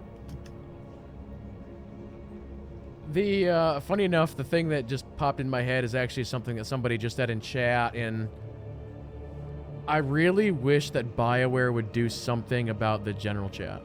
God, I'm watching my language. No swearing, Swtorista. Oh my god, I was thinking about this a lot too, like especially lately. I wish they would delete chat from all accounts, especially new accounts. Like you have to opt in to general chat. Like it's horrible. Like because everybody nice and normal has moved away to like guild chat or Discord or other types of things, and the only people left in general chat are racist people, sexist people, people who like posting about Hitler or raping people or whatever the just sorry, trying not to swear. It's such a bad presentation of the game for new players. And what's worse is that it is not even by far representational of a the kind of people like you guys here who are showing up in chat and hanging out and being part of the community. Most of these people turn off general chat because they don't want to see people talking about politics or whatever else other bad things that aren't really meant to be part of a online gaming general chat. But yeah. I don't know if it's just a thing that, I mean, we know that they have customer service for this game. So I don't think they have moderators, to be honest. Like I said, there was someone talking about raping people in chat, and like it was just there. Like it was sitting there for like at least an hour or whatever until it goes off the chat bar. Like they clearly do not have any type of moderation. So that's why I'm saying if they don't want to moderate it, then they need to delete it. And I don't even think I want more moderation because it's really hard to decide what crosses the line when it comes to an adult-based game. Like we have incest in this game. We have slave girl outfits in this game. Oh yeah. We have you can go do some sexy pants off dance off with your companions so you don't see it in game. Like, so should you filter those types of things out of chat? I don't know, because it is really meant to be a 13 plus game, and I would say it's even aimed a little higher. So I don't know if you could moderate it well, which is one of the reasons I'd like to turn it off. And I'd like to have, I don't know, some type of opt-in channels. I feel like the main positive of having a general chat is being able to easily see there's other players online, and it makes it feel more like an MMO, but it doesn't outweigh the fact that general chat is just a cesspool. Okay, I'm sorry. I'm very passionate about this. No, I mean, I am too. I mean, I think it could be done, but the point that I was gonna make was EA/BioWare, they have customer service for this game. Yeah. Those customer service people sitting at their desks answering phone calls or whatever, they could have a character logged into the fleet and just sit there all day and just monitor chat. They could do that. And but the problem is, I was thinking about that too. Like, why doesn't anyone just do it in the background? Like, I could do it in the background, but the problem is you have to, if you're doing it from a customer service point of view, you have to, one, establish guidelines. Two, establish a warning system because you shouldn't automatically be banning people. Three, establish different types of levels of punishment. Four, deal with people messaging in saying, I got banned from general chat and I didn't deserve it. Or, my post got reported by a different guild because they wanted to ban me from talking to my guildmates because they want to win Conquest, which totally actually happened. Do you remember that? Can I talk about that for a second? Sure. So one of the ways that they were trying to combat credit selling was that if someone reports a message in chat so many times, like I report it, Killy reports it, Bob reports it because it's spam or whatever, then that person will get temporarily muted for a certain amount of time. No, nothing bad happens to them. They just can't talk in chat for a while. The problem was some people decided that to inhibit their competition for Conquest, which is the guild versus guild competition, they would report another guild's players' messages and get them muted so they couldn't communicate with their guild to help them win Conquest. So yeah, someone's asking in chat, is there such a thing as chat logs in this game, or are chat entries a once over? I think there is no chat log available to players, which is even worse. Like, what if someone's making like death threats to me in chat? Well, if I don't take a screenshot, it's gone forever for me. Though I assume that customer service would have access to those chat logs. It'd be too much a liability to not have it.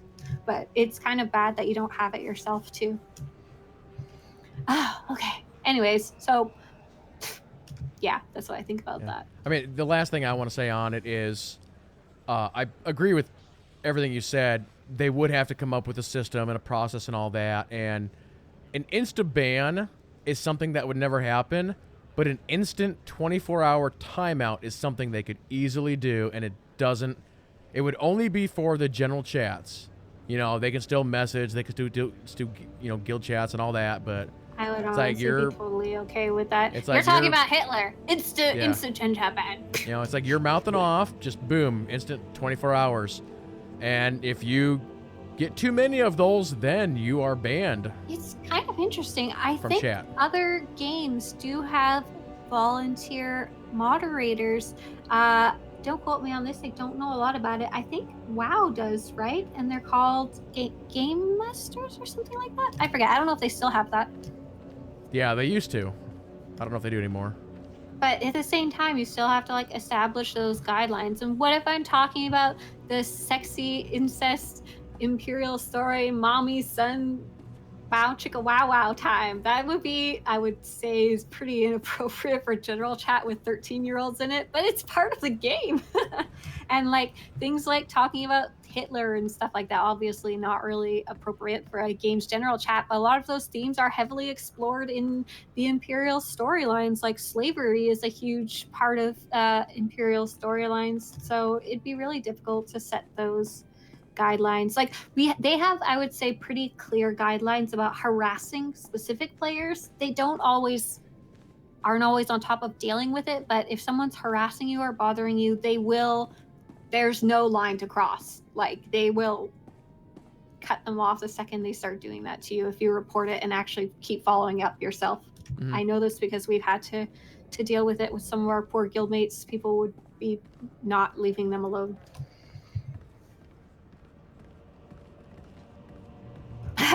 Line Walker says, one option could be a chat channels that require 18-year-old plus confirmation. I'm not sure I want that either. I don't want to go in that chat.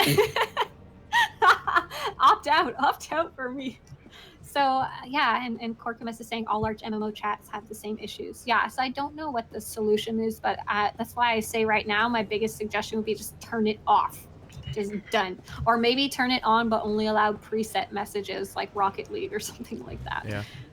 But okay. I play a lot of games, and there are definitely some that are better than others. I would say that SWTOR is on the worst end compared to others that I've played. Yeah. Yeah, I 100% say that. I don't know why. I don't know what the reason is, because as far as I can tell, the SWTOR community as a whole is not any more toxic than any other game. And it's definitely less toxic than player versus player focused games like Overwatch or stuff like that. But I don't know. I think the main thing is that because the bulk of the SWTOR community has moved to those more private filtered chats. And that's just like, that's what we recommend to our guildmates.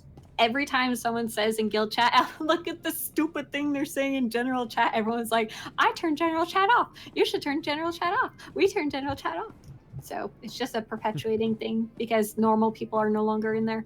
Okay, I'm done with this conversation, Kidley. Yep. I'm gonna get too angry. Sorry. Okay, cool. That was the expansion. That was everything in the expansion. That was so much, Kidley. Like, they clearly saved it all up for one giant push, and I'm kind of happy they did because it felt like a lot when it came out. No, it's one of the better expansions that we've seen in a while, and some of the stuff that we saw, including the gearing changes, are things that I thought we'd never see. Yeah, that was a very interesting update. I did not expect them to spend so much developer time and effort and love into it. Okay, so we are going to move on to December 2019. We are getting close to the present. So there were quite a few updates. I'm looking at my list. So the first one we might want to talk about is that there has been a huge boost of players to the game. And this is from 4 different sources. We have obviously the new expansion people are returning to check out.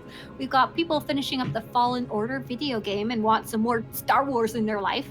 Then the Mandalorian TV show blew up for popularity, and there's tons of people coming back who want to try out bounty hunters or heard from a friend you can play a bounty hunter. And then on top of that, whether you loved it or hated it, this Skywalker movie is another Star Wars reminder that made people crave to play the game again. So it's been so cool to see the population again. Like, I remember when the Onslaught first came out, a few days after I went to go to, what's the bounty hunter starter world? Hada? I'm stuck on Hada. Yeah, I was stuck on Quesh. And I went to Hada, and there's just like, there was hundreds of little bounty hunters in the starter area. It was so cute. And yeah, so it was super cool that all came out at once, basically, and it just made the population of the game just explode. So that was very, very cool to see, and a huge positive towards the game, because obviously some players are going to be done in a month from now, but lots are going to probably stick around if they've enjoyed whatever they've been playing.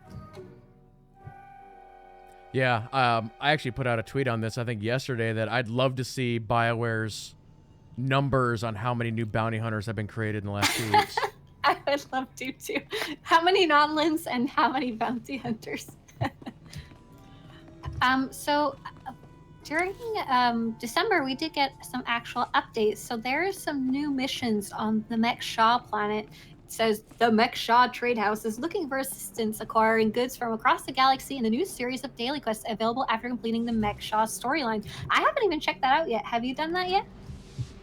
No, I don't think so. So I'll say it again for the millionth time. I love that I can go back to that whenever I want, whenever I'm ready. I can go and play that. I don't have to do it right now. So for me, although I don't play as fast as the updates come out, I guess you could say, so I always have stuff to look forward to. Like, I only played Imperial Osis like a couple weeks ago.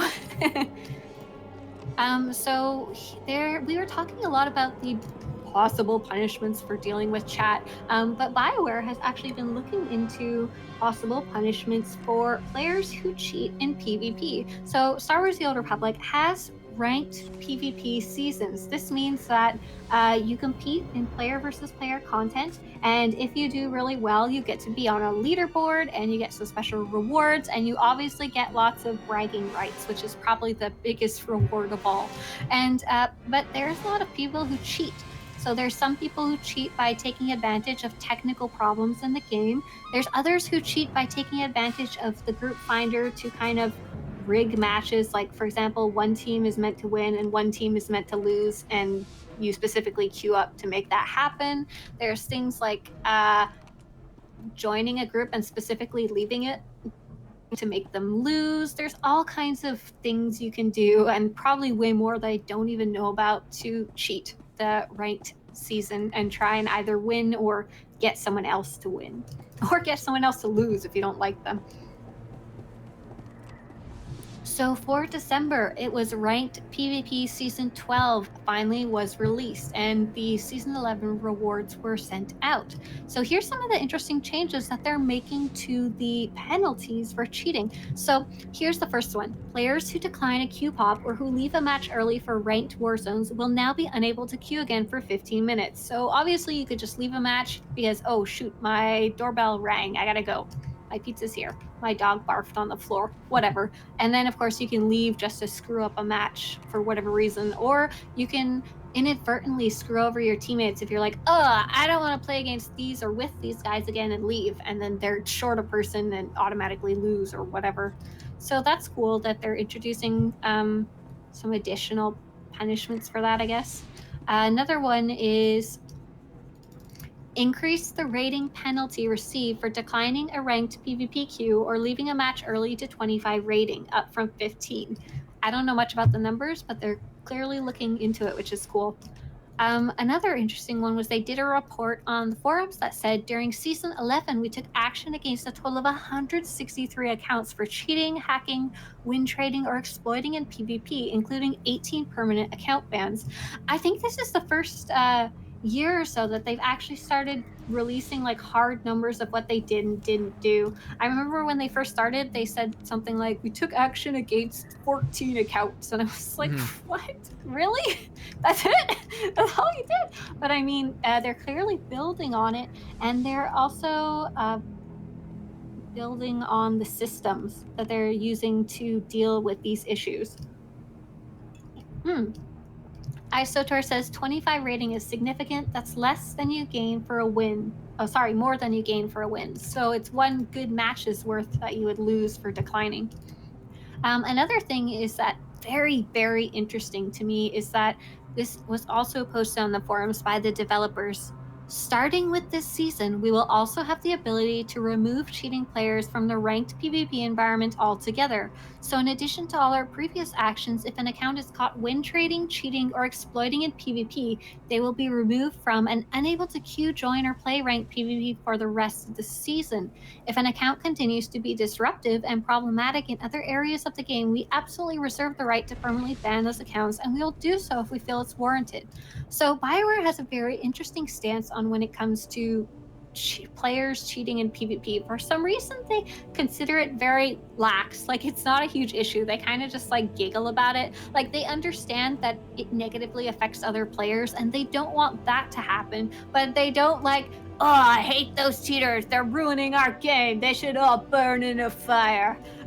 So it's very interesting that they don't really want to ban the accounts because they obviously don't hate them that much. And they also, from a financial point of view, you don't want to ban somebody, because when you ban someone, you obviously lose their subscriber money and any cosmetic items they would buy. But you can also set off a chain reaction where, oh, my best friend's not playing anymore, so I won't play anymore. Oh, my buddy's not playing anymore, so I won't play anymore. Oh, half the people in my guild just got quit or banned from the game, I won't play anymore too. And it can set off really negative reactions in a huge chain. So it's interesting that they just banned them for ranked PvP, and I'm curious about if players continue playing the game after that, or if they rage quit because they're banned from their favorite activity that they like cheating in. I would say traditionally across games, if they get banned for cheating, they end up just buying another account and they just keep doing it. But I know a lot of those people are into the battle royale games and stuff like that, so maybe they don't take SWTOR nearly as seriously, but Yeah. So, but anyways, it's interesting that they're trying something, and I think it's cool. I guess we'll see how it actually works out. And neither of us. Do you play ranked PvP, Kidley? no. So we're not the best ones to give feedback on whether or not the actual changes are good or bad, but I'm just happy they're trying, because it felt like in the past, like it felt like nothing was happening. Like I'd have friends saying like people are cheating and they're just still there and they're still on the leaderboard and blah blah blah, and that makes me sad, because if you're playing genuinely as like a real player who's trying hard to win and learning your class and dealing with all the rage that exists in chat, it's really, I can imagine, discouraging to also fight against players who are cheating and it feels like nothing can be done about it. You can't like go to their house and tell their mom or anything, so it's up to BioWare to deal with them. All right, so that was the interesting changes to PvP and ranked season that happened at the end of last year. Something was released called Life Day. Keely was actually running around doing some Life Day stuff earlier. So Life Day is the SWTOR, or Star Wars version of Christmas, I guess you could say. In game, it's kind of just generally a pet a Wookiee. A way to celebrate the holidays in general, not necessarily Christmas, but whatever the spirit of the winter season is. And they added one small addition to the game, which was the ability to hug a Wookiee. So that was very amusing. I saw something one of the developers posted that made me laugh. It's cool to kind of follow them on Twitter, because sometimes they post stuff about the game. But they said that since whenever you walk close to a Wookiee, the Wookiee gives you the ability. So all Wookiee hugs are consensual. So you can feel very happy hugging those Wookiees. All of them want to be hugged back, or they would not give you that ability. So that was just a very cute addition to the game. I feel like it was something like, hey, does anyone want to add anything new to the Life Day? And somebody was like, let's hug Wookiees. I can get behind that. Okay, so this is important for you guys who don't follow news of the game. This is the 8th year anniversary, as we said, and there are a bunch of free gifts, Kidley, if you want to head to the fleet and show people where the Anniversary Vendor is. So if you have not checked out the Anniversary Vendor, it will be available on the fleet until January 7th, and then it will go away till next year. So you can get a ton of rewards. It's in the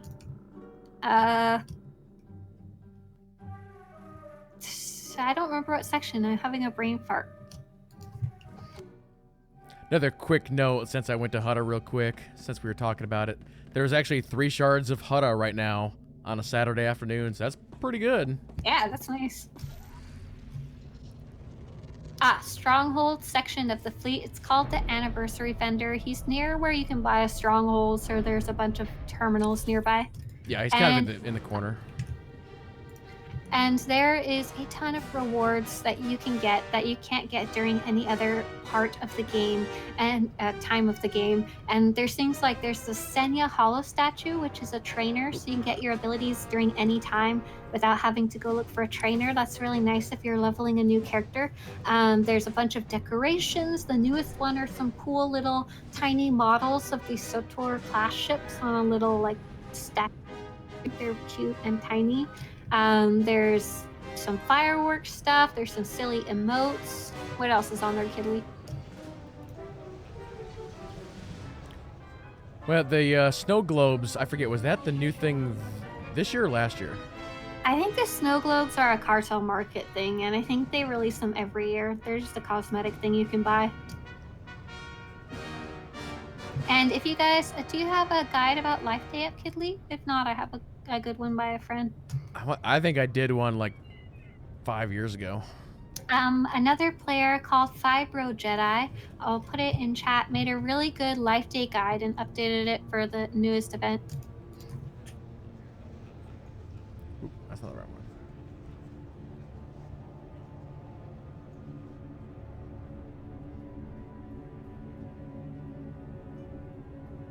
There you go. So the Life Day event is also going to January 7th. So if you wanted to go hug some Wookiees or throw snowballs at other players or earn fun Life Day items like decorations and stuff like that, you can follow the link I posted in chat or search Fibro Jedi Life Day and it will come up.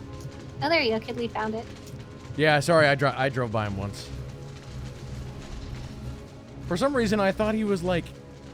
Wasn't he like here, and then they put in the Onderon one? And then I was looking at a screenshot. That's what I was looking for. I'm like, I swear he was like back in that corner. They moved him. I was in that corner earlier getting my rewards. So let's see. And the last update. Oh, so one really cool thing they did for the 8th anniversary is that a ton of the developers shared little blurbs about their experience working on the game or what they love about it or how they feel about the fact that they've reached 8 years. And it's a very, I would guess, very touching thing to read because sometimes we forget that the people working on this are real people and they're not like corporate drones or something like that. So it's neat to read their experience, and I'll post that in chat too. There's at least like 20 entries, I think. And they're from all different parts of the departments.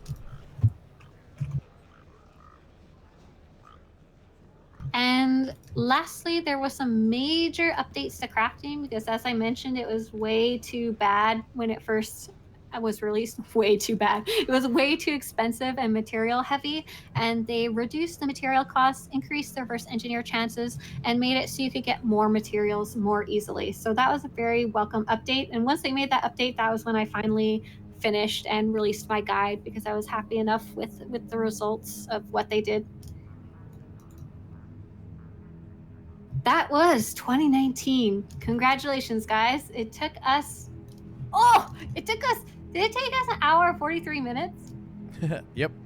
Kidley, I have to leave in 15 minutes because I'm going to go see The Rise of Skywalker. Oh my god. I haven't seen it yet, but we're leaving at exactly 1 p.m. my time. So we're going to go very quickly over what's coming up in 2020. So the dev stream, they promised a roadmap coming early 2020 as they're coming back from the holidays, possibly a live stream this month in January. One of the big things we know is coming is the Onderon Stronghold. They showed it off. It was super cool. It has a beautiful stained glass window and it's a giant palace in the mountains, and there's all kinds of cool stuff for it. They said it's going to be probably as big as the biggest stronghold so far. There's no timeline given.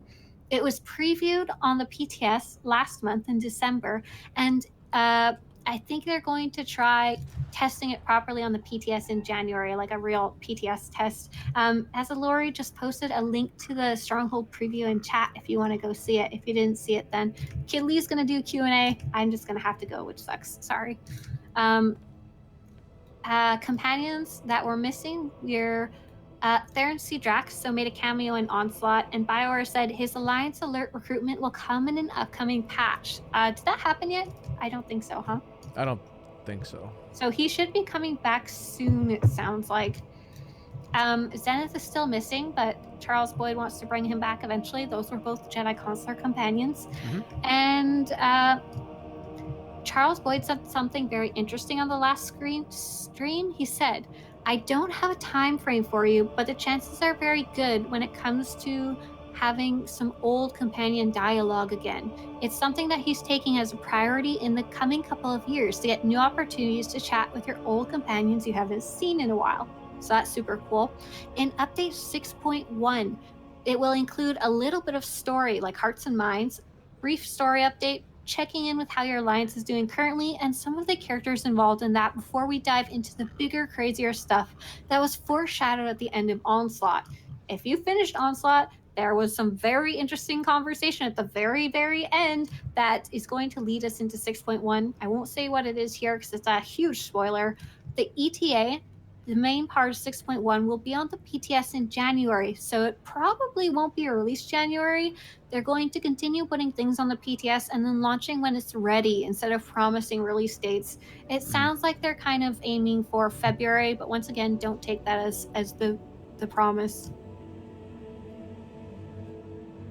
What else is coming up? There's going to be Master Mode Ducks in Operation, The Nature of Progress. It's coming for sure, that they confirmed it, but it's not going to be in 6.1. More details coming in the future. Kidley and me talked about those loadouts that will probably be coming sometime in 2020, though we really haven't heard a lot about them except the first mention last year. Yesterday, they actually released the in-game schedule for this month, so Life Day will end 7th.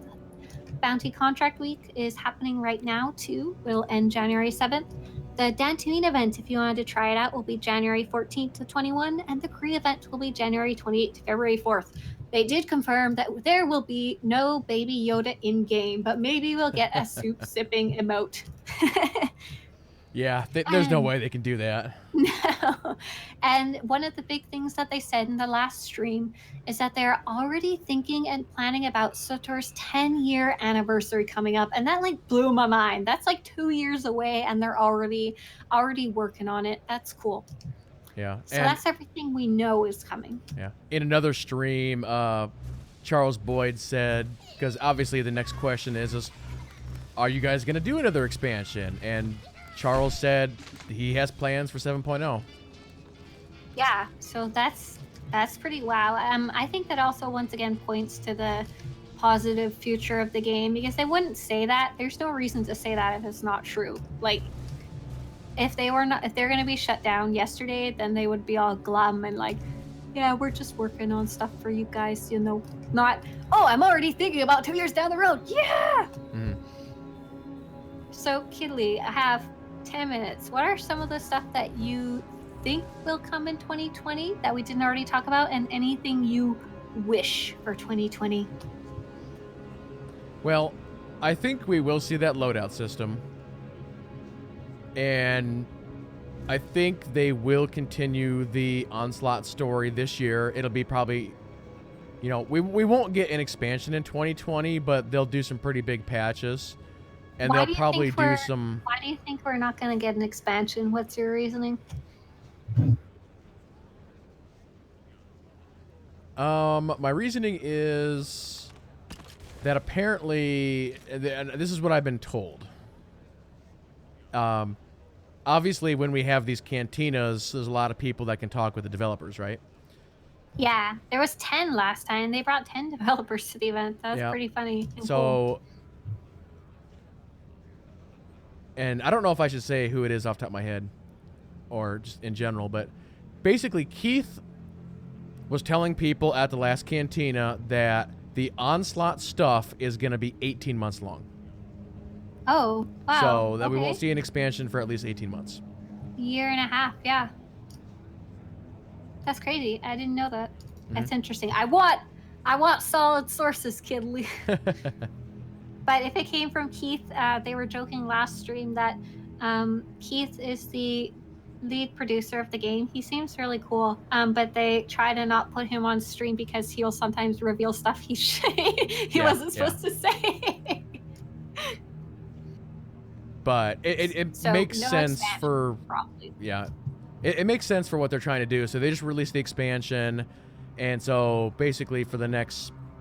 year and a half, 2 years, they're just going to put out these small little story bits to kind of keep everybody going, and then they release like the next big thing. I think is what they're going to try and do. Yeah, it's very interesting because this last expansion was a huge cliffhanger at the end, and it didn't feel like a cliffhanger that was going to get resolved in 2 years from now. You know, it felt like something was coming up, not necessarily tomorrow, but within the next little while that would continue that plot point heavily. Anything else you're expecting or hoping for in 2020? I'm sure we'll see another raid. We'll see more flashpoints. They'll probably jump on the PvP train at some point and do another battleground or arena. Yeah. We're obviously getting Onderon, but I expect at least 2 to 3 more strongholds. I think they will do a super small one. This year, 2 to 3? Yeah. Wow, you're ambitious, Kidley. Yeah. A stronghold every quarter of the month. Yeah, maybe. But no, they kind of mentioned it on the last live stream, something about, would you guys be interested in like a small one? And I'm like, yes. So I think they'll do like a really small one. I think that's true. Yeah, because people have been asking for it for a while. Give me my Hoth bunker. It's only 3 rooms. That's it. I want 3 rooms with a bay window and a fireplace. That's it. Be really easy to do. I think that that wraps everything up. Is there anything else you want to talk about for 2019 or 2020? No, I don't think so. I feel like I said a lot. I feel like I got my feelings out already. Do you want to jump into Q&A while I have 10 minutes before I go? Sure. So if anybody has any questions in chat, we can go ahead and do that now. These can be questions like you're new to the game and you have questions about how things work. You're a veteran of the game and you want to ask more in-depth questions, or if you just want our opinions about anything, because we're both obviously passionate players who love blabbing about the game. So SWTOR says, Kidley and Swtorista, realistic or unrealistic? What do you want to see happen with the game in 2020? I want it to be successful. It's the big thing, I guess. Continue having a good population and positive outlook about the game. But it sounds like they're on a good track for that. So less realistic wishes. I really, really want some type of collecting system for non-cartel market armor, and like to expand that to have a way to display it in your stronghold, say to have like armor dummies or mannequins, whatever you want to say. I think that would add a lot more longevity to the game, kind of like how when Strongholds came out, you would go back and do the old flashpoints to get the new decorations. I'd like it to be the same way, where you can get different armor sets from every single piece of content in the game and then not have to keep them in your inventory. I'm going to take the unrealistic approach, and I'm going to say I want my PvE Galactic Starfighter. Yeah, off rail space. I don't think that's going to happen. I'm sorry, Kidley. Toby says, will y'all be participating in Nightmare Mode Duxon? How do you like this raid at its current state? So as I mentioned, I have had to cut raiding out of my schedule due to my work and life schedule, which is sad. So I'm still waiting to get into story mode. So Kidley, do you do a lot of Nightmare Mode raiding? I used to when I was not making content. Basically, I was in a progression team. I've told the story many times that I used to be a hardcore raider. I did everything, main, tanked, healed, DPS, and I basically have retired from hardcore raiding. So no Nightmare Mode Duxon for us, but I'm sure there are lots of players who are looking forward to jumping into it. So Dama says, I have not played in 2 years. I was a founder. Would you start from scratch due to all the changes? So the biggest piece of advice that I hear for players who are returning in the game is to make a new character and start from level 1. This is so that you can experience the changes more naturally instead of just being dumped into your level, it'd be like level 60 character and being like, oh my god, everything's changed. But since there hasn't been a ton of change in 2 years, if you feel comfortable playing your character and you feel you remember the story well and you aren't overwhelmed by all the gearing stuff, I think you're probably okay to continue your current character. But anyone who's not played since like launch or 4 years ago, I'm like automatically just make that level 1 character. Leveling up is very, very not flawless, but very smooth, very easy to do now. You don't have to do the side quests. You get XP fast. Level sync makes it easy to be on the right path. Like that level 1 character is waiting for you. Yep.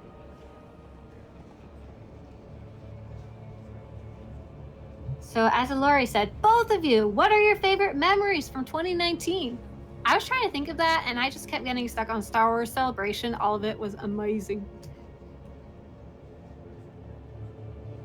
What about you, Kidley?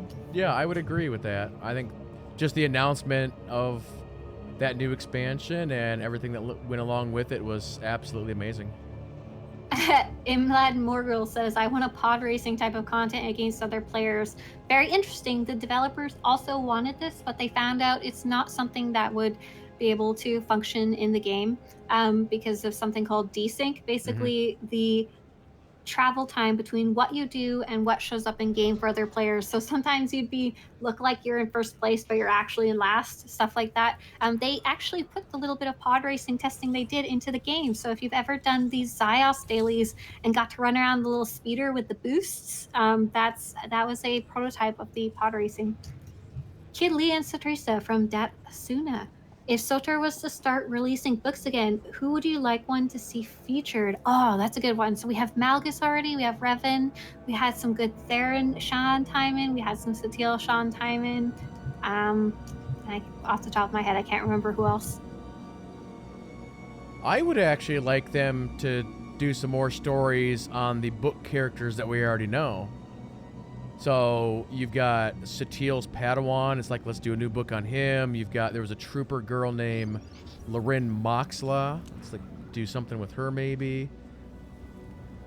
I think I'd like to see something about Tauadair and Arn. They seem to have such complicated histories, and I'd love to see that explored because they can only do so much in-game because it's the current time. It's not the past. They're going to mention their past, but they're not going to be actively living it, obviously. Mm-hmm. IJ Tempest says, should I do lightning to sorcerer or corruption? Dude, your name has Tempest in it. You're lightning. Do it. I think I'll actually. Oh, sorry. I think lightning's a more complex rotation compared to corruption. Isn't that correct, chat?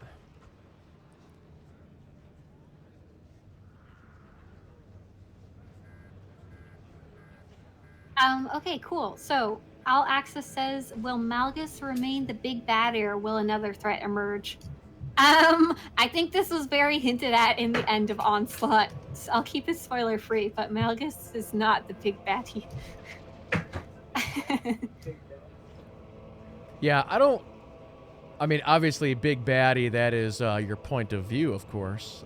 That's true. Yeah, Malgus could be your big daddy if you wanted to be.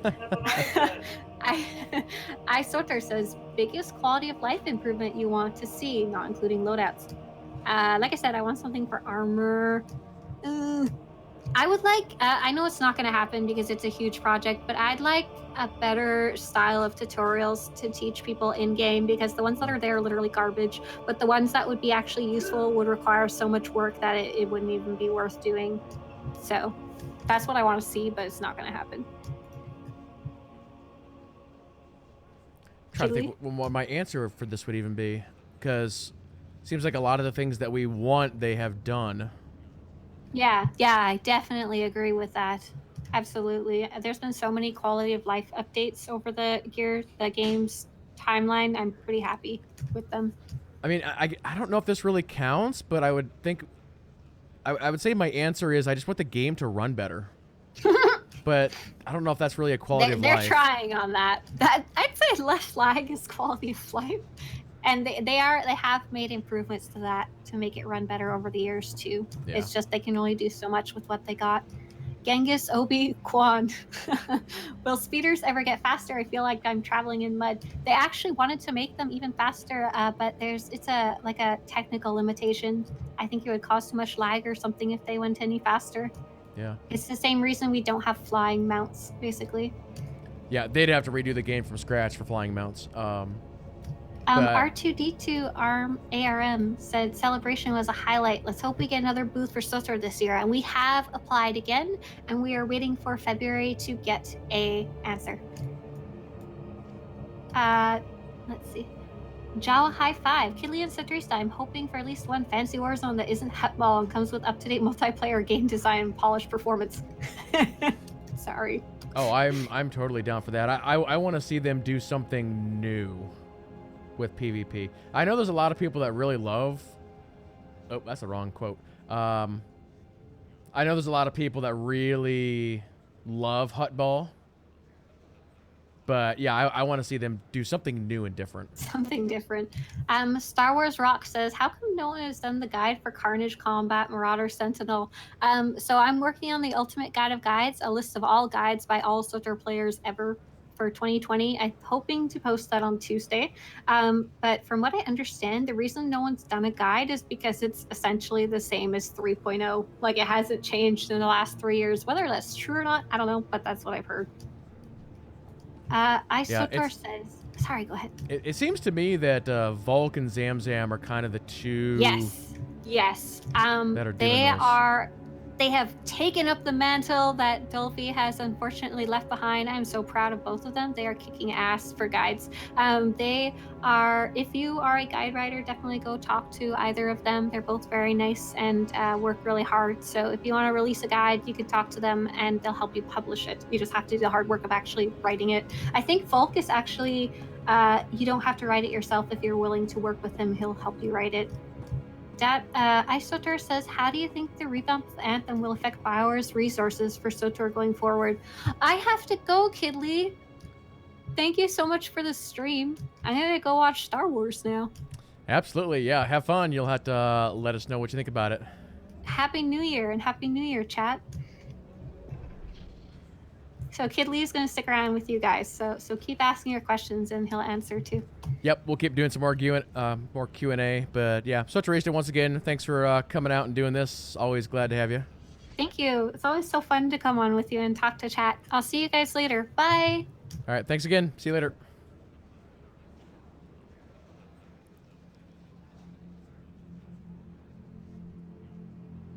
All right. Yeah, there we go. But yeah, again, big thanks to Swtorista for coming out and doing these. Always love having her on. But yeah, we'll keep doing some more Q&A. Let me find where that SWTOR question was. Yeah, the whole Anthem revamp thing, that's one of those things where it's really hard to say, because it seemed to me that a fair amount of the SWTOR team was working on Anthem. Then you've got Dragon Age as well being worked on by BioWare, so they're kind of working on 3 games right now, and you never know whether or not they are working on a 4th game as well.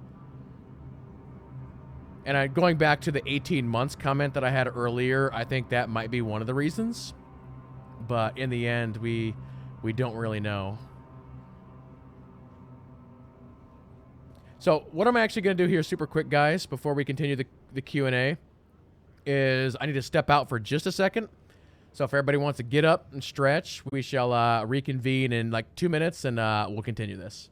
So I will see you guys in just a minute.